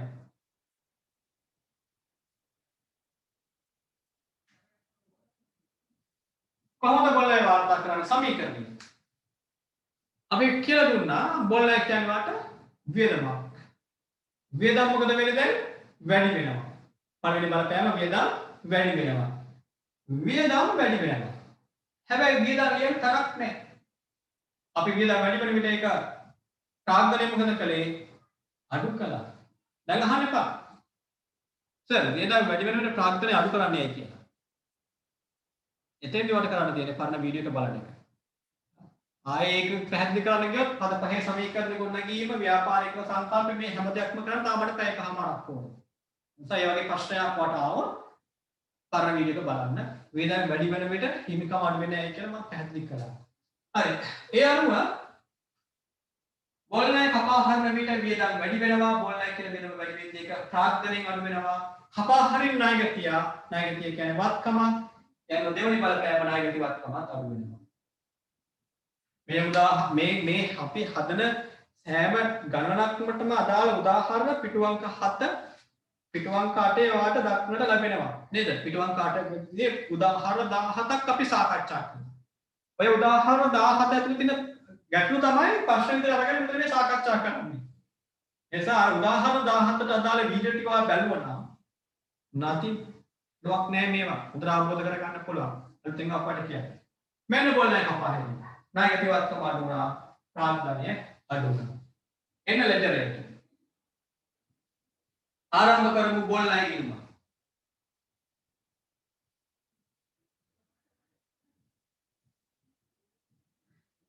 බොල් ණය ගිණුම. එහෙම කිව්වොත් ඉතින් අපි බොල් ණය ගිණුම ගත කරන්නේ අලුත් විෂය නිර්දේශයට අනුව වෙළඳ ලැබියුතු දෑ මත හානි කරන අලාභ ගිණුමකට. අඩමාන ණය බොල් ණය අපි දැන් වෙළඳ ලැබියුතු දෑ මත හානි කරන අලාභ සඳහා දැහැරිවේ ගිණුම හරහා තමයි ගලපන්නේ. මොකද සර් කිව්වේ මොන ගිණුමද? බොල් ණයනේ. දැන් අපි බොල් ණය කියලා වාර්තා කරනවා. මොකද ණයගතියන් කිව්වම ඒක පරණ නම අලුත් නම මොකද්ද? වෙළඳ ලැබියුතු දෑ ගිණුම. ඒ මත කපා හරින බොල් ණය, ඒ මත වෙන් කරන අඩමාන ණය වගේ වචන දැන් පාවිච්චි වෙන්නේ නැහැ. බොල් ණය අඩමාන ණය කියන වචන අහෝස් වෙලා හානි කරන අලාභයක් වශයෙන් හඳුනා ගැනීම ගැන කතා කරනවා ඉදිරියේදී. එතෙන්ට මම යාව එක්කගෙන යන්නේ නැහැ. ඔය වචන අලුතෙන් දාලා ඔය වචන වලින් මට accounting අමාරු කරන මම ආස නැති නිසා. ඒ නිසා අපි දැන්ට බොල්ණය වලින් කතා කරමු මේ බොල්ණය ණයගතියක් අඩු වීම. හරි. කියමින් හිටියේ බොල්ණය ගැන. බොල්ණය කියන්නේ වියදමක් කරගන්නේ. බොල්ණය කියන්නේ වියදම වැඩි වෙනවා. වියදම් වැඩි වෙන විට ඒ වියදම් ගිණුම හර වෙන්න ඕන. එයාම බොල්ණය ගිණුම හර කරන්න. දිනය කවදද 1.9 නේද? 1.9 2000. ඒක කපා හරින් ණයගති අංගෙන් මෙන්න තියනවා ණයගති ගිණුම ණයගති ශේෂය අඩු වෙන විට ණයගති ගිණුම බැර කරන්න. දිනේ 1.9 2000. මෙතන ලියනවා විස්තරේට බොල්ණය කියලා. බොල්ණය ගිණුමේ ලියනවා බැරුනේ කවුද කියලා ණයගති. බොල්ණය හර ණයගති ගිණුම බැරනවා.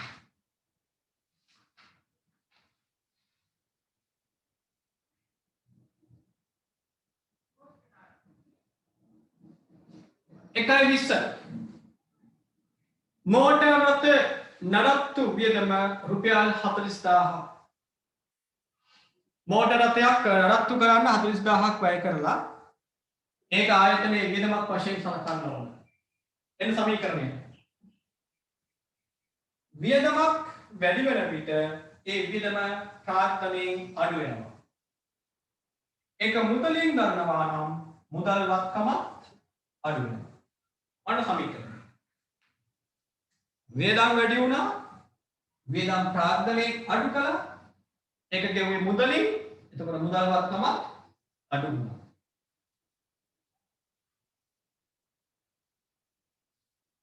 දැන් මම මේ වෙනුවෙන් ආරම්භ කරනවා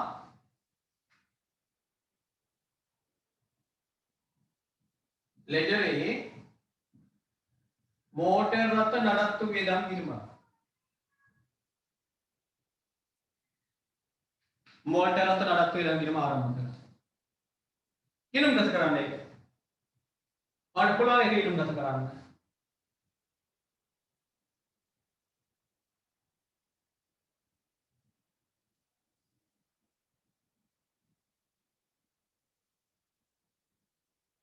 වියදම් වැඩි වෙන විට දරුවනේ වියදම් ගිණුමේ හරපැත්ත ලියන්නේ. කොහොමද මම ඒක ඉගෙන ගත්තේ? මෙන්න මෙතන. වියදම වැඩි වෙන විට එක වියදම් ගිණුමේ හරපැත්ත ලියනවා. මෙන්න වියදම් ගිණුම වැඩි වෙන ප්‍රමාණය හර කරන්න. දිනේ 1.20 40ක් හර කරනවා. මේක දෙවෙනි බලපෑම වියදම් වැඩි වෙනවා වගේම අපි මේක මුදලින් ගෙවනවා. මුදලින් ගෙවද්දී ව්‍යාපාරයේ මුදල් අගය අඩු වෙනවා. එක මුදල් ගිණුමේ ලියන්නේ.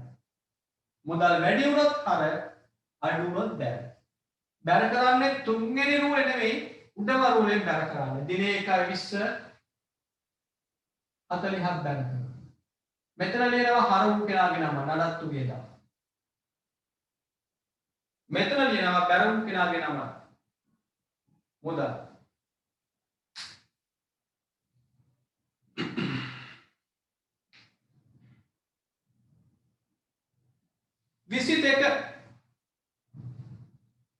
රුපියල් 20000ක් වටිනා ලී බඩු මොරටු සමාගමෙන් ලබා ගත්තා.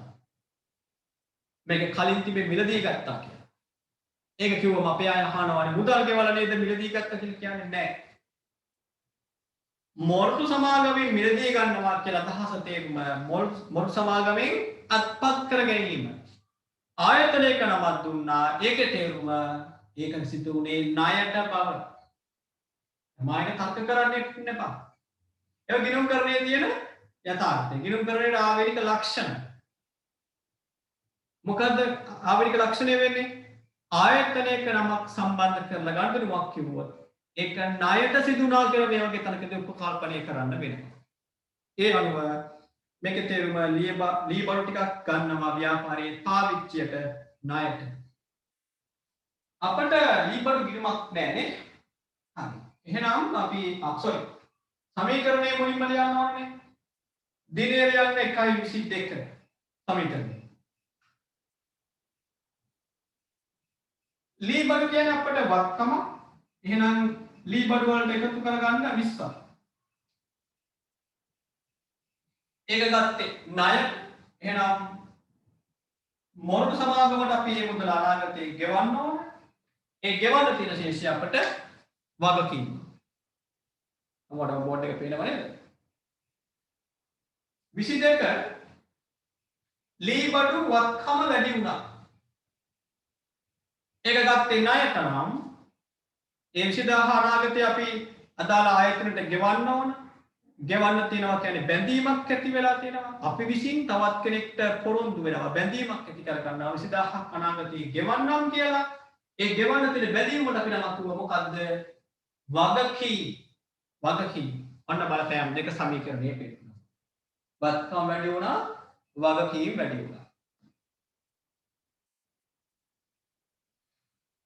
ඔයා මේ පාඩම බලන්නේ Zoom එකේ බලන්නේ ඔයාගේ මොබයිල් ෆෝන් එකෙන් නම් මම කියන දේවල් හොඳට අහගෙන ඉන්න.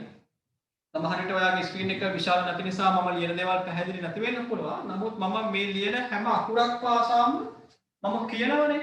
ඒ කියන දේ හොඳට අහගෙන ඉන්න. එතකොට ඔයාට තේරේ පේන දේ පැහැදිලි වුණත් ගැටලුවක් නැහැ. පාඩම අවධානය අහගෙන හිටියොත් තේරුම් ගන්න පුළුවන්. හරි. දැන් මම මේ තොරතුරු 22 තොරතුරු ගෙනියනවා ලෙජරයට. මට ඕන ගිණුම් දෙකක්. එකක් ලී බඩු ගිණුම. අනිත් එක අර වගකීම ලියන ගිණුම. මොරටු සමාගමේ ගිණුම. පළවෙනි ගිණුම නම් කර ගන්නවා ලී බඩු ගිණුම. දෙවන ගිණුම මොරටු සමාගම් ගිණුම. දැන් අහන්න එපා. සර් මේක ණය හිමි ගිණුමක් කියලා කියන්න බැරිද? හේතුව මම පැහැදිලි කරා කලින් දවසක. මෙයා ඇවිල්ලා වෙළඳ නොවන ණය හිමියෙක්. ණය හිමිය වර්ග දෙකයි. වෙළඳ ණය හිමියන් සහ වෙළඳ නොවන ණය හිමියන්. අපට විකිණීම වෙනුවෙන් නැවත විකිණීම අරමුණු කරගෙන බාණ්ඩ කාගෙන් හරි ණයට ගන්නවා. ඒ බාණ්ඩ සපයන අයට අපි කියනවා වෙළඳ ණය හිමියෙක් කියලා. ඒ වෙළඳ ණය හිමියගේ ශේෂය සමග මේ වගේ ස්ථාවර වත්කම් ණයට ලබා ගන්නා විට ඇති වෙන ණය විශේෂ පටලවා ගන්නේ නැහැ. මෙයාලා වෙළඳ නොවන ණය හිමියෝ. එයාලගේ නමින් වෙනම ගිණුමක් ආරම්භ කරනවා. හැබැයි මෙයා ණය හිමියෙක්. මෙයා වගකීම්. හරි. ගිණුම් කරමු. ලී බඩු කියන්නේ වත්කම. වත්කමක වැඩිවීම ගිණුමේ ලියන්නේ හර පැත්තේ. එහෙනම් මෙන්න ගිණුමේ හර පැත්ත හර කරන්න. ලී බඩු ගිණුම හර කරන්න. දින 1:22 හර කරන ප්‍රමාණය 20ක්. ඒක ගත්තේ ණයට.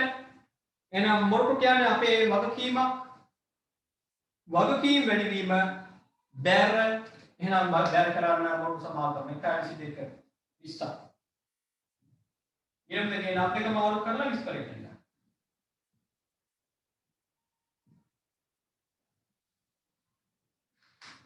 ලී බඩු හර මොරටු සමාගම බැර.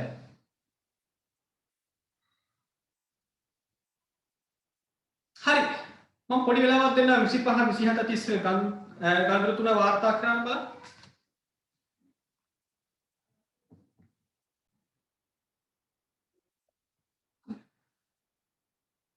එකයි 25 මම වාර්තා කරනවා දැන්. 25 අපට කියනවා රුපියල් 10000ක් ගෙවලා නේද? දී බඩු ගත්ත 20000ක ණයට ඒ ණය හිමියට අපි 10000ක් ගෙවලා 25 වෙනිදා. මුදල් ගෙවන විට වෙන්නේ මොකද්ද? එක පැත්තකින් අපි යාත් එක්ක තියෙන බැඳීමෙන් නිදහස් වෙනවා. දැන් මොරටු කියන්නේ අපේ වගකීමක් බැඳීමක්. අපි මුදල් ගෙවන්න පොරොන්දු වෙලා ඉන්නවා. කීයක්ද? 20ක්. ඒක අපිට හිසරදයක් අපිට බැඳීමක්. වග වෙලා තියෙනවා අපි 20000ක් ගෙවන්නම්. අන්න ඒ 22 නේ ඒක ඇති කරගත්තේ 25 අපි එකෙන් නිදහස් වෙනවා. කීයකින්ද නිදහස් වෙන්නේ? 10000ක්. වගකීමක් ඇති වුණාම ඒක ගිණුමේ බැර පැත්තේ ලියුවා. එහෙනම් වගකීමේ නිදහස් වෙනවා නම් ඒක ලියන්න ඕනේ ගිණුමේ හර පැත්තේ. බලන්න. වගකීම් අඩුවීම ගිණුමේ හර. ඒ වගේමයි මුදල් ගෙවුවම මුදල් ශේෂය අඩු වුණා. ඒක මුදල් ගිණුමේ බැර. ඊට කලින් අපි මෙතන අධ්‍යයනය වගකීම් අඩු වුණානේ. ඒක සමීකරණය පෙන්නනවා. මෙන්න මුදල් අඩුවීම. වත්කම් වලින් පෙන්නුවා. මෙන්න වගකීම් අඩුවීම. ඒක ලෙහෙසි. 22 ලී බඩු ගත්තම වත්කම් වැඩි වුණා. 25 මුදල් ගෙවුවම ඒත් වත්කම් අඩු වුණා. ලී බඩු ගන්න දිනේ වගකීම වැඩි වුණා. මුදල් ගෙවුවම වගකීම අඩු වුණා. දැන් ලෙජරේට යන්නේ. කලින් කතා කිව්වනේ. වගකීම් අඩුවීම හර මෙන්න වගකීම් කිලුම හර කරනවා. 1.25 10 ඒ අඩුනේ ඇයි මුදල් ගෙවුව නිසා එහෙනම් මුදල් අඩු වුණා මුදල් ගිණුම බැල 1.25 10 මෙතන ලියන්න හර වූ කෙනාගේ නම මරුතු සමාගම මෙතන ලියනවා බැරවුනේ කවුද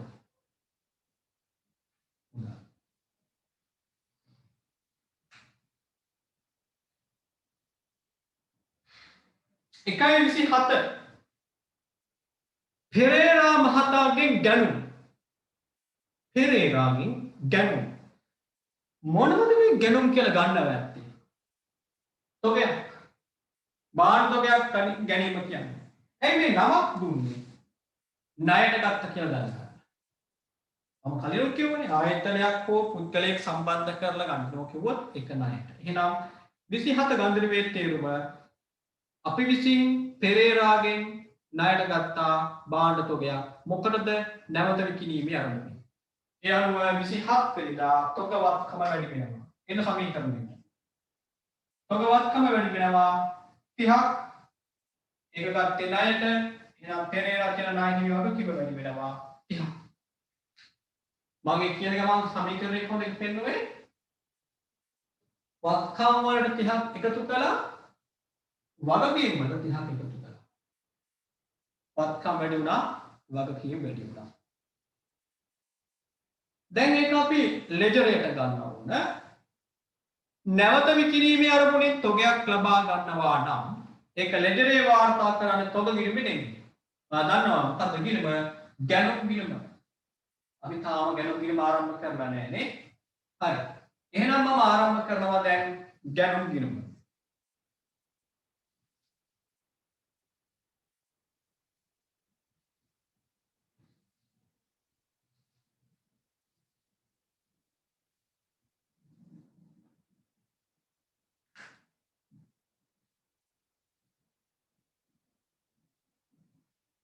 ගැනුම් ගිණුම ආරම්භ කරනවා තොගේ වත්කම වැඩි වීම ගැනුම් ගිණුමේ හර කරනවා 1.27 30ක් ඒක ගත්තේ ණයට එහෙනම් මම වගකීම ගිණුම ගත කරන්න පෙරේරාගේ ගිණුම ආරම්භ කරනවා පෙරේරා ගිණුම ඕන මේක ණයෙන් ගිණුම කියලා ලියන්නත් පුළුවන් නමක් දුන්නනේ ඉතින් ඒ නමෙන් ආරම්භ කරන්න පෙරේරාගේ ගිණුම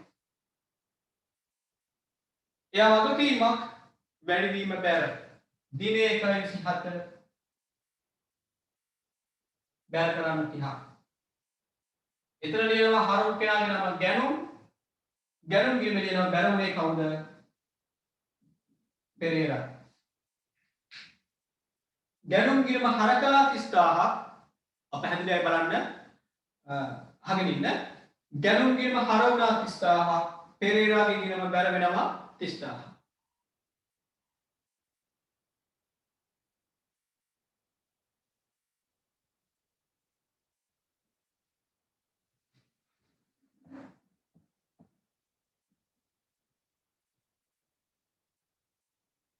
මොරටු ලී බඩු ගිණුම ණය හිමි ගිණුමක් කියලා දාන්න බැරිද? මං කියවනේ පුතා හේතුව. එයා අපට බාණ්ඩ තොගයක් ණයට සපයන කෙනෙක් නෙවෙයිනේ. දැන් පෙරේරාගේ ගිණුම ණය හිමි ගිණුමක් කියලා දාන්න පුළුවන්. එයා අපට බාණ්ඩ තොගයක් සපයපු කෙනෙක්. මම ඒක මේ වගේ ගාඳුරු දෙකක් එක ළඟට ගත්තේ. නැවත විකිණීමේ අරමුණින් බාණ්ඩ තොගයක් ගන්න කෙනා අපේ වෙළඳ ණය හිමි. වෙළඳ ණය හිමි. නැත්නම් වෙළඳ ගෙවිය යුතු දැශේෂය. ඒක ණය හිමියෙක් කියලා අපි කෙටියෙන් කියනවා. මෙයා ණය හිමියෙක් තමයි. මොන සමාගම කියන්නේ ණය හිමියෙක්. හැබැයි අපිට විකුණන්නේ මොනවද? අපේ පාවිච්චිනවත් ගන්නවත්කම්. අපේ පාවිච්චි කිරීමේ අරමුණෙන් තමයි වත්කම් යාගෙන් ගත්තේ. එයා අර සාමාන්‍ය ණය හිමියෙක්. වෙළඳ ගෙවිය යුතු දෑ නැත්තම් වෙළඳ ණය හිමියෙක් වශයෙන් සලකන්නේ නැහැ. එයා වෙළඳ නොවන ණය හිමියෙක්. නැත්තම් වෙළඳ නොවන ගෙවිය යුතු දෑ මෙයා. මේ දෙන්න දෙක. දෙපැත්තක ඉන්නේ. හේතුව අනුපාත විශ්ලේෂණයේදී අපිට මේවා ඕන වෙන නිසා. අනුපාත විශ්ලේෂණය කිව්වේ සර් ඒක 10 වසරේ පාඩමක්. සමාගම් පාඩම වලින් පසුව ඉගෙන ගන්න පාඩමක්. ඉතින් මේ වගේ දේවල් මෙතනට කවලම් කරලා කියන්න ගියාම තමයි වැඩි අමාරු වෙන්නේ. නිසා අදන්ට මේ වගේ ස්ථාවරවත්කම් ණයට සපයන අයට එයාගේ යමින් ඉගෙන ආරම්භ කරන්න පුරුදු වෙන්න. හරි. ඔන්න තොගයක් ගත්තා. ඒක හරි 31 ගන්න දෙනවා. ජනවාරි මාසයට අදාළ එහෙත් මෙතෙක් මුදලින් නොගෙවූ විදුලි වියදම රුපියල් 2000. මේක අපි කතා කළා උපචිත සංකල්පය අනුව. මම පොඩ්ඩක් ආයෙත් මතක් කරලා දෙන්නම්. අපේ ටියුට් එකේ සංකල්ප ටිකක් තියෙනවා. අවසානයට යන්ති. මේ තියෙන්නේ ව්‍යාපාරයේ ලාභය හෝ අලාභය ගණනය කිරීමේදී මුදලින් ලැබුණා හෝ නොලැබුණා වූ ගිණුම් කාලච්ඡේදයට දාල මුළු ආදායම්ද ඒ ටික නේද අපිට දැන් අදගත් තියෙන දැන් ඊළඟ කොටස මුදලින් ගෙව්වා හෝ නොගෙව්වා වූ ගිණුම් කාල පරිච්ඡේදයට දාල මුළු වියදම්ද සැලකිල්ලට ගත යුතු බව මෙම සංකල්පයෙන් කියවේ. මොන සංකල්පයෙන්ද? උපචිත සංකල්පයෙන්. මේ අනුව ආදායම් හෝ වියදම් හඳුනා ගනු ලබන්නේ මුදල් ලැබුණු විට හෝ ගෙවූ විට නොව ආදායම් නම් ඉපයූ විටයි වියදම් නම් ඇති වූ විටයි. ඒ ඇති. ඒ ටික විතර අපි දැන්ට කියව ගන්න ඕනේ. ඔය විදිහට අපි සංකල්ප කීපයක්ම සාකච්ඡා කරා.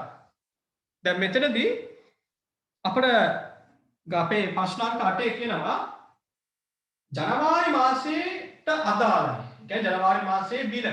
එහෙත් මෙතෙක් මුදලින් ගෙවලා නැහැ. කියද්ද 2000. ඒක උපචිත සංකල්පය අනුව අපේ පොත්වලට ගන්න ඕන. මොකද උපචිත සංකල්පයෙන් කිව්වේ? ගෙවුවත් නොගෙවුවත් වියදම් පොත්වලට ගන්න. ලැබුණත් නොලැබුණත් ආදායම පොත්වලට ගන්න. හැබැයි ආදායම ගැන වෙනම සංකල්පයකින් කියනවා උපලබ්ධ සංකල්පය. උපචිත සංකල්පය සාකච්ඡා කරනවා. ලයිට් බිල් ජනවාරි 1 ඉඳන් ජනවාරි 31 වෙනකම් අපි විදුලිය පාවිච්චි කරනවා. එහෙනම් වියදම දරා ඇත. මුදල් නොගෙවුවේ අපේ වරදකින්. අපි වියදම දරලානේ. ඒ කියන්නේ විදුලි බල මණ්ඩලයෙන් අපි සේවයක් ගත්තා. අන්න විදුලි බල මණ්ඩල පැත්තෙන් හිතන්න. විදුලි බල මණ්ඩලය ජනවාරි 1 ඉඳලා ජනවාරි 30 වෙනකම් අපිට විදුලිය සැපයුවා නම් එයාට ඒක මොකද්ද? එයාගේ අපිට නිකුත් කරපිට විදුලි බල මණ්ඩලයට ආදායම. අපේ පැත්තේ වියදමක්. ඇයි? ජනවාරි 1 ඉඳලා ජනවාරි 30 වෙනකම් සේවයක් අපි ලබා ගත්තා. සේවය පරිභෝජනය කළා. එහෙනම් ලැබුණු පිළ වියදමක් මුදල් ගෙවුවේ නැත. ඒ අනුව වියදම් වැඩි වෙනවා. ප්‍රාග්ධනය සමීකරණයේදී අඩු වෙන්න ඕන. එනවා ජනවාරි 31 බිල ලැබුණම ප්‍රාග්ධනයෙන් එක අඩු කරලා පෙන්නනවා. හැබැයි මුදල් ගෙවුවද? නැහැ. දැන් විදුලි බල මණ්ඩලයට කීයක් ණය වෙලා ඉන්නවද? රුපියල් 2000. ඇයි ඒ? විදුලිය පාවිච්චි කරා බිලක් ආව 2000ක් තාම ගෙවලා නැහැ. එහෙනම් ගෙවන්න ඕන.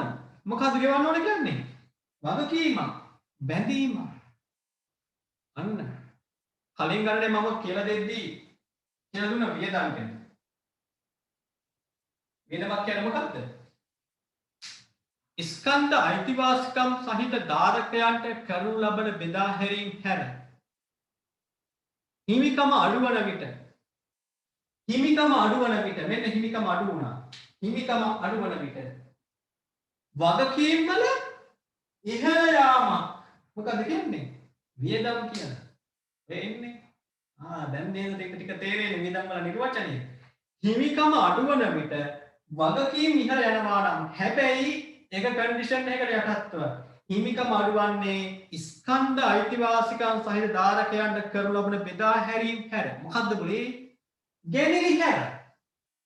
අයිතිකරුවන් භාණ්ඩ ගැන සිදු කරාම මුදල් ගැන සිදු කරාම හිමිකම මොකද වෙන්නේ? අඩු වෙනවා. ඒවා පැත්තකින් තියෙන ඒවා හැර අනිකුත් අවස්ථාවන් වලදී හිමිකම අඩුවන විට වගකීම් වැඩි වුණොත් හෝ හිමිකම අඩුවන විට වගකම් අඩු වුණොත් මොකක්ද ඒක? වියදම. දැන් මෙතෙන්දී 1.20 කියන්නේ මොකක්ද? නඩත්තු. 1.20 හිමිකම අඩුවන විට වගකම් මොකද වුනේ? අඩු වුණා. ඒක ගැනලි නොවන හිමිකමේ අඩුවීමක්. එහෙනම් ඒක වියදම. මෙතෙන්දී ලයිට් බිල ගෙවුවේ නැහැ. නමුත් නමුත් විවිධම හඳුනගත්තා යනවා හිමිකම අඩු වුණා ලයිට් බිල් ගෙවෙන්නේ නැති නිසා වගකීම් වැඩි වුණා උපචිත විදුලිය කියන වගකීම් වැඩි වුණා ඒකත් මොකද්ද ඔන්න මේ අවස්ථා දෙකේදී හිමිකමේ අඩුවීමක් සිදු වුණා ඒක වියදම නේ දැන් ඔන්න සමීකරණය එනවා කොහොමද එළුවේ ප්‍රාග්ධනය අඩු වෙනවා මුදල් ගෙවුවේ නැහැ එහෙනම් මුදල් වලට බලපෑමක් ඇති කළේ නැහැ ගෙවන්න තියෙන බිලක් එකතු වුණා ඒ කියන්නේ බැඳීමක් එකතු වුණා ඒක වගකීමක් වශයෙන් වැඩිවීමක් වශයෙන් හඳුනාගත්තා දැන් අපි එක ලෙජරේ වාර්තා කරමු ලෙජරේ වාර්තා කරන්න ඕන මෙත් කැණිලි නෑනේ හරි මම ගිණුම් දෙකක් තුන් කරගන්නවා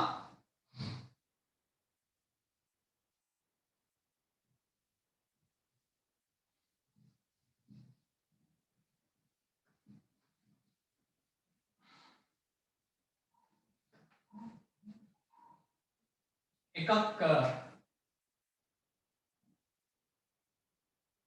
විදුලි වියදම් ගිණුම අනිත් ගිණුම උපචිත විදුලි ගිණුම තමයි උපචිත විදුලි ගිණුම කියන්නේ මේක වගකීම් ගිණුමක් වගකීම් ගිණුමක් මේ අරන් ගියදා ගිණුමක් ඒ අනුව ජනවාරි 31 වියදම වැඩි වෙනවා රුපියල් 2000කින් ඒ අනුව වියදම් ගිණුම හර 31 වියදම් ගිණුම හර 2000ක් ඒක ගෙවුවේ නැත්නම් ඒක වගකීමක් වැඩි වෙද්දී ඒක ගිණුම එළියට බැල පැත්තේ ඒ අනුව බැල කරනවා රුපියල් 2000ක් මෙතන ලියනවා හරවු කෙනාගේ නම විදුලි වියදම් මෙතන ලියනවා බැරවු කෙනාගේ නම උපචිත විදුලි මේ ගණනේ අපිට පද තුනේ සමීකරණයක් දෙන්නේ ඔයා වත්කම් හිමිකම් වගකීම් විශේෂ එකතු කරලා බලන්න දෙපැත්ත එකතු සමාන වෙන්න ඕන තත්ත්ව ප්‍රකාශයක් හදන්න ඕන නැහැ තත්ත්ව ප්‍රකාශයක් මේකේ හදන්න අවශ්‍ය නැහැ ගිණුම් තුලණය කරලා අපි හදමු ශේෂ පිරික්සම ශේෂ පිරික්සමේ නිශ්චිත ආකෘතියක් තියෙනද කියලා මේක ඇහුවා ඒක අපේ උසස් පෙළ ගණන් හදලා පෙන්වද්දී එච්චර අත්‍යවශ්‍ය නැහැ. ඒ නිසා මම පළවෙනි දවස් විතරයි ඒක පෙන්නුවේ. මෙන්න ශේෂ පිරික්සමක සම්පූර්ණ ආකෘතිය. ගිණුමේ නම නැත්නම් අපි මේක විස්තරය කියලා ලියනවා. සංගල පිටුව නැත්නම් ලෙජර් පිටුව. සංගල පිටුව කියලා කියනවා ලෙජර් පිටුව කියලා කියනවා. අර පෙර සංගල පිටුව කියන්නේ දැන් අපි මේ ලෙජර් ගිණුම් ඉගෙන ගන්න මැනුවල් ක්‍රමයකනේ. කියන්නේ පොතක ගිණුම් රූල් කරන ආකාරය තමයි මේ ඉගෙන ගන්න. එතෙන්දී මුදල් ගිණුම තියෙන පිටු අංක 14. සාගතන ගිණුම තියෙන පිටු අංක 15 ආදී වශයෙන්. එතකොට අපි ගිණුම් ශේෂ ගත්තේ මොන පිටුවෙන්ද කියන එක තමයි මේ ලෙජර් පිටුව නැත්නම් සංගල පිටුවේ ලියන්නේ. අදාළ ගිණුමේ පිටු අංකය. හරි. සමීකරණ එකතු කරගෙන පස්සෙ කරමු. හැමෝම දැන් ගිණුම් තුලනය කරලා හදන ශේෂ පිරික්සම.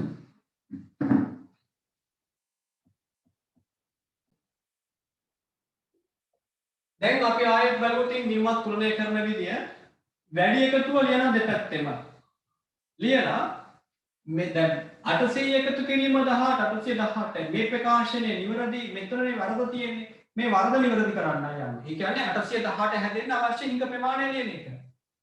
ඉතින් ඔයාලා වෙනස ගන්න 818න් අඩු කරන්න මේ ප්‍රමාණය 50. එතකොට එනවා වෙනස එනවා. 768ක් නේද? මේ වෙනස ගන්නේ මේ වගේ වැඩි පැත්ත එකතු අරගෙන අඩු පැත්තට වෙනස ගන්න හැම විටම මාසයේ අවසාන දිනේ. ජනවාරි 31. ඉතින්දී මේ මුදල් ගිණුමේ පවතින ඕන දරුවනේ වැඩි වූ පැත්ත ශේෂය. ඒ කියන්නේ දැන් මුදල් ලැබුණා 800ක් ඒක හාර කරා. ආයෙ ලැබුණා 18ක් ඒක හාර කරා. ඊට වඩා අඩු වෙන්නේ ගමන තියෙන්නේ. එහෙනම් බැලන්ස් එක පෙන්වන්නත් ඕනේ. ගිණුමේ ශේෂය වැඩි වෙන පැත්තේ. මේ පැත්තෙන් පෙන්වන්න. මේ පැත්තෙන් පෙන්වන්න නම් අර මෙතන ගත්ත වෙනස මේ වෙනසද දැන් තියෙන්නේ අපි ළඟ. 818න් 50ක් අඩු කළාම 50ක් වැය කළාම මේක අගේ තියෙන්නේ. ඒ වගේ මෙතෙන්ට ගෙනියන්න නම් මෙතනින් අපි ඒක විස්තර කරලා එනවා. ශේෂය පහළ නුවරට ගෙන ගියා. එච්චර යන්නේ අපි කෙරෙන්නේ කොහොමද?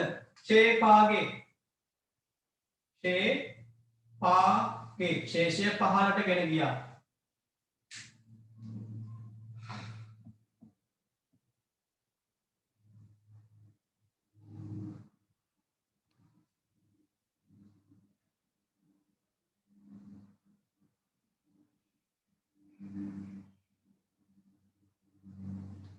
මුදල් 858යි නියම.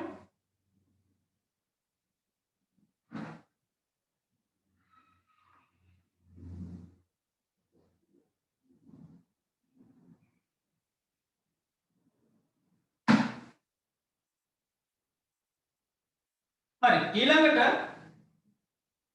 එකතුවට අපි ඊළඟ රූලේ දැන් අපි ගිණුම මේ රූල් දක්වා පාවිච්චි කරලා තියෙන ඊළඟ රූලේ 810 එකතුවට යටින් හර පැත්තේ දිනේ දිනවත් 2.1 ශේෂය ඉදිරියට ගෙන ආවා ශේ ඊගේ මම රූල් දෙකට ගත්ත ඊට පස්සේ අමන්න ශේ ඊගේ ශේෂය ඉදිරියට ගෙන ආවා කියලා මේ අගේ ලියනවා 768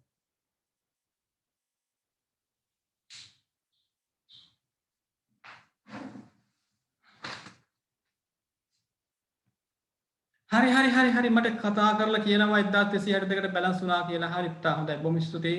අනිත් අය ටෙක්ස්ට් කරන්න එපා. හරි.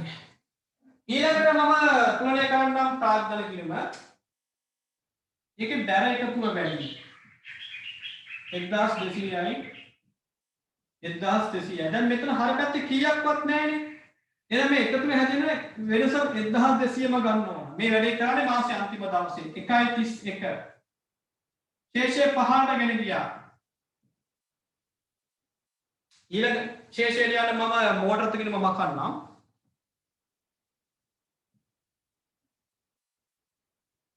එයම මෙතනින් 2.1 ශේ ඊගේ කියලා ලියා ගන්නවා අර බැරාගේ 1200. දැන් සේවා ආදායම් ගිණුම තුලනය කළත් 20000ක ශේෂයක්මයි එන්නේ. ගැනුම් ගිණුම තුලනය කළත් 30000ක ශේෂයක්මයි එන්නේ. මෙයාලගේ ගිණුම් තුලනය කළත් ඒ ආගේ වෙන නිසා මේව තුලනය කර ඉන්නේ නැහැ. මෙන්න මෙතන. මේකට ඔය අහුවේ ණයගත ගිණුමේ හර එකතුවක් 30යි බැර එකතුවක් 30යි. හර එකතුව බැර එකතුව සමානයි කියන්නේ ශේෂයක් නැහැ කියන එක. එහෙනම් මේක ශේෂ පිළිසුමට යන්නේ නැත. ගිණුම අහෝසි වෙනවා. මේවා ඉතින් තුලනය කරන්න දෙයක් නැහැ. මෙන්න මේ මොරටුව තුලනය කරමු. ඒකදී බැර පැත්ත වැඩි 20000 එකතුවට ලියා ගන්න. දෙපැත්තම එකතු 20000 ලියා ගන්න.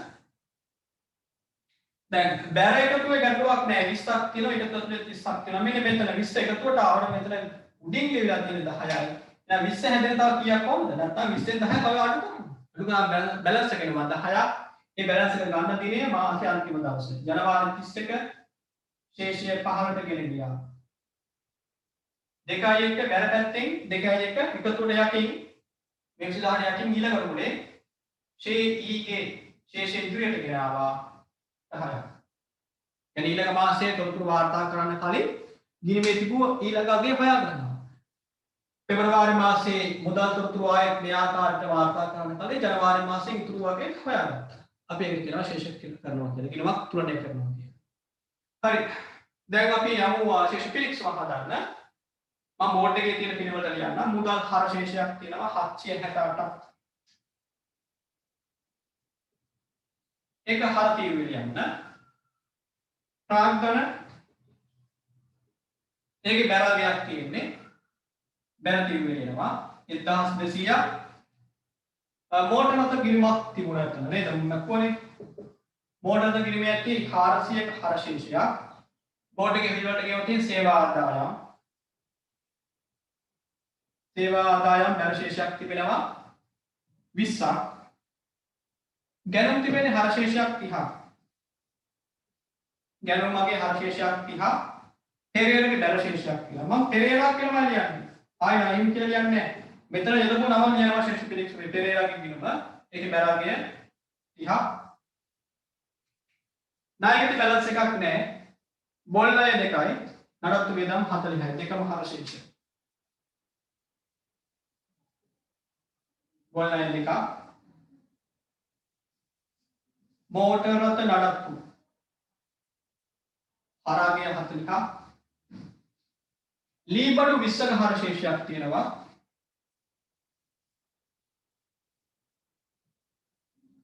ඊළඟට තියෙනවා මොරටු සමාගම.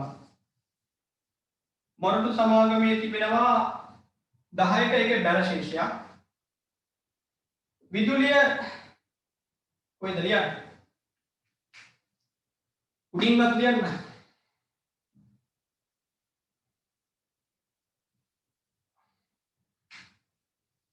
විදුලි ගිණුමේ තියෙනවා හරශේෂය 2000ක්. උපචිත විදුලිය තිබෙනවා ඒක බැර ශේෂයක් ඒක බැර තීරුවේ එනවා 2000. ඒ අනුව එකතු කළාම ඔය 1268 පොදු කියන උත්තරේට 1262යි ඒ උත්තරට සමාන වෙනවා. හරි එහෙනම් ලියා ගන්න 6 වෙනි ගානට ලෙජරය ඕන 7 වෙනි ගානට සම්පූර්ණ ගාන හදලා මට ඒ ටික WhatsApp කරන්න. සර් 6 වෙනි එකට හදලා සර්ට එවන්න ඕනද? ඔව් ඔව්. 6 වෙනි ගණනේ ලෙජරය හදලා ශේෂ පිරික්සම හදලා WhatsApp කරන්න. 7 වෙනි ගණනේ වගුව සමීකරණය සහ ලෙජරේ වාර්තා කිරීම වාර්තා කරලා ශේෂ පිරික්සමත් හදලා ඒකේ පැහැදිලි ඡායාරූපයක් අරගෙන මට WhatsApp කරන්න. හරි. එහෙනම් පන්තිය මම නතර කරනවා. ගැටලු තියෙනවා නම් thank you sir අද හොඳට තේරුණා. අම්මෝවති. ඒක තමයි වෙන්න ඕනේ. මොනවා හරි ගැටලු තියෙනවා නම් ඒ වුණත් ඉතින් එයාට තේරුණාට අනිත් අයට තේරුණා ඇතිනේ නේද? එයා දැන් බැල පුපුර යන්න එපා. උට තේරුණාට අපිට තේරුන්නේ නැහැ තමයි කියලා. කරන්න තියෙන ක්‍රම දෙකක් තියෙනවා. එකක් වීඩියෝ එක බලන්න. විශේෂයෙන් අලුතෙන් ආපු අය පරණ වීඩියෝ ටික ආයෙ බලන්න. ඒ වගේමයි ගැටලුවක් ඒත් තිබුණා නම් මට WhatsApp කරන්න. මම ඒවට උත්තර දෙවලා කියන්න. ඊයේ රෑ 11ට විතර ළමෙක් කතා කරලා තිබුණා මට ඊපස් උදේ ගත්තා. එයා ආන්සර් කරේ නැහැ. ගැටලුවක් තියෙනවා කියලා ටෙක්ස්ට් එකක් දාලා තිබුණා. අනේ මට තරහ නැතුව ආයෙ මට දාන්න. ඔයාගේ ප්‍රශ්න මොකක්ද කියලා මම උඩට උත්තරේ වන්නම්.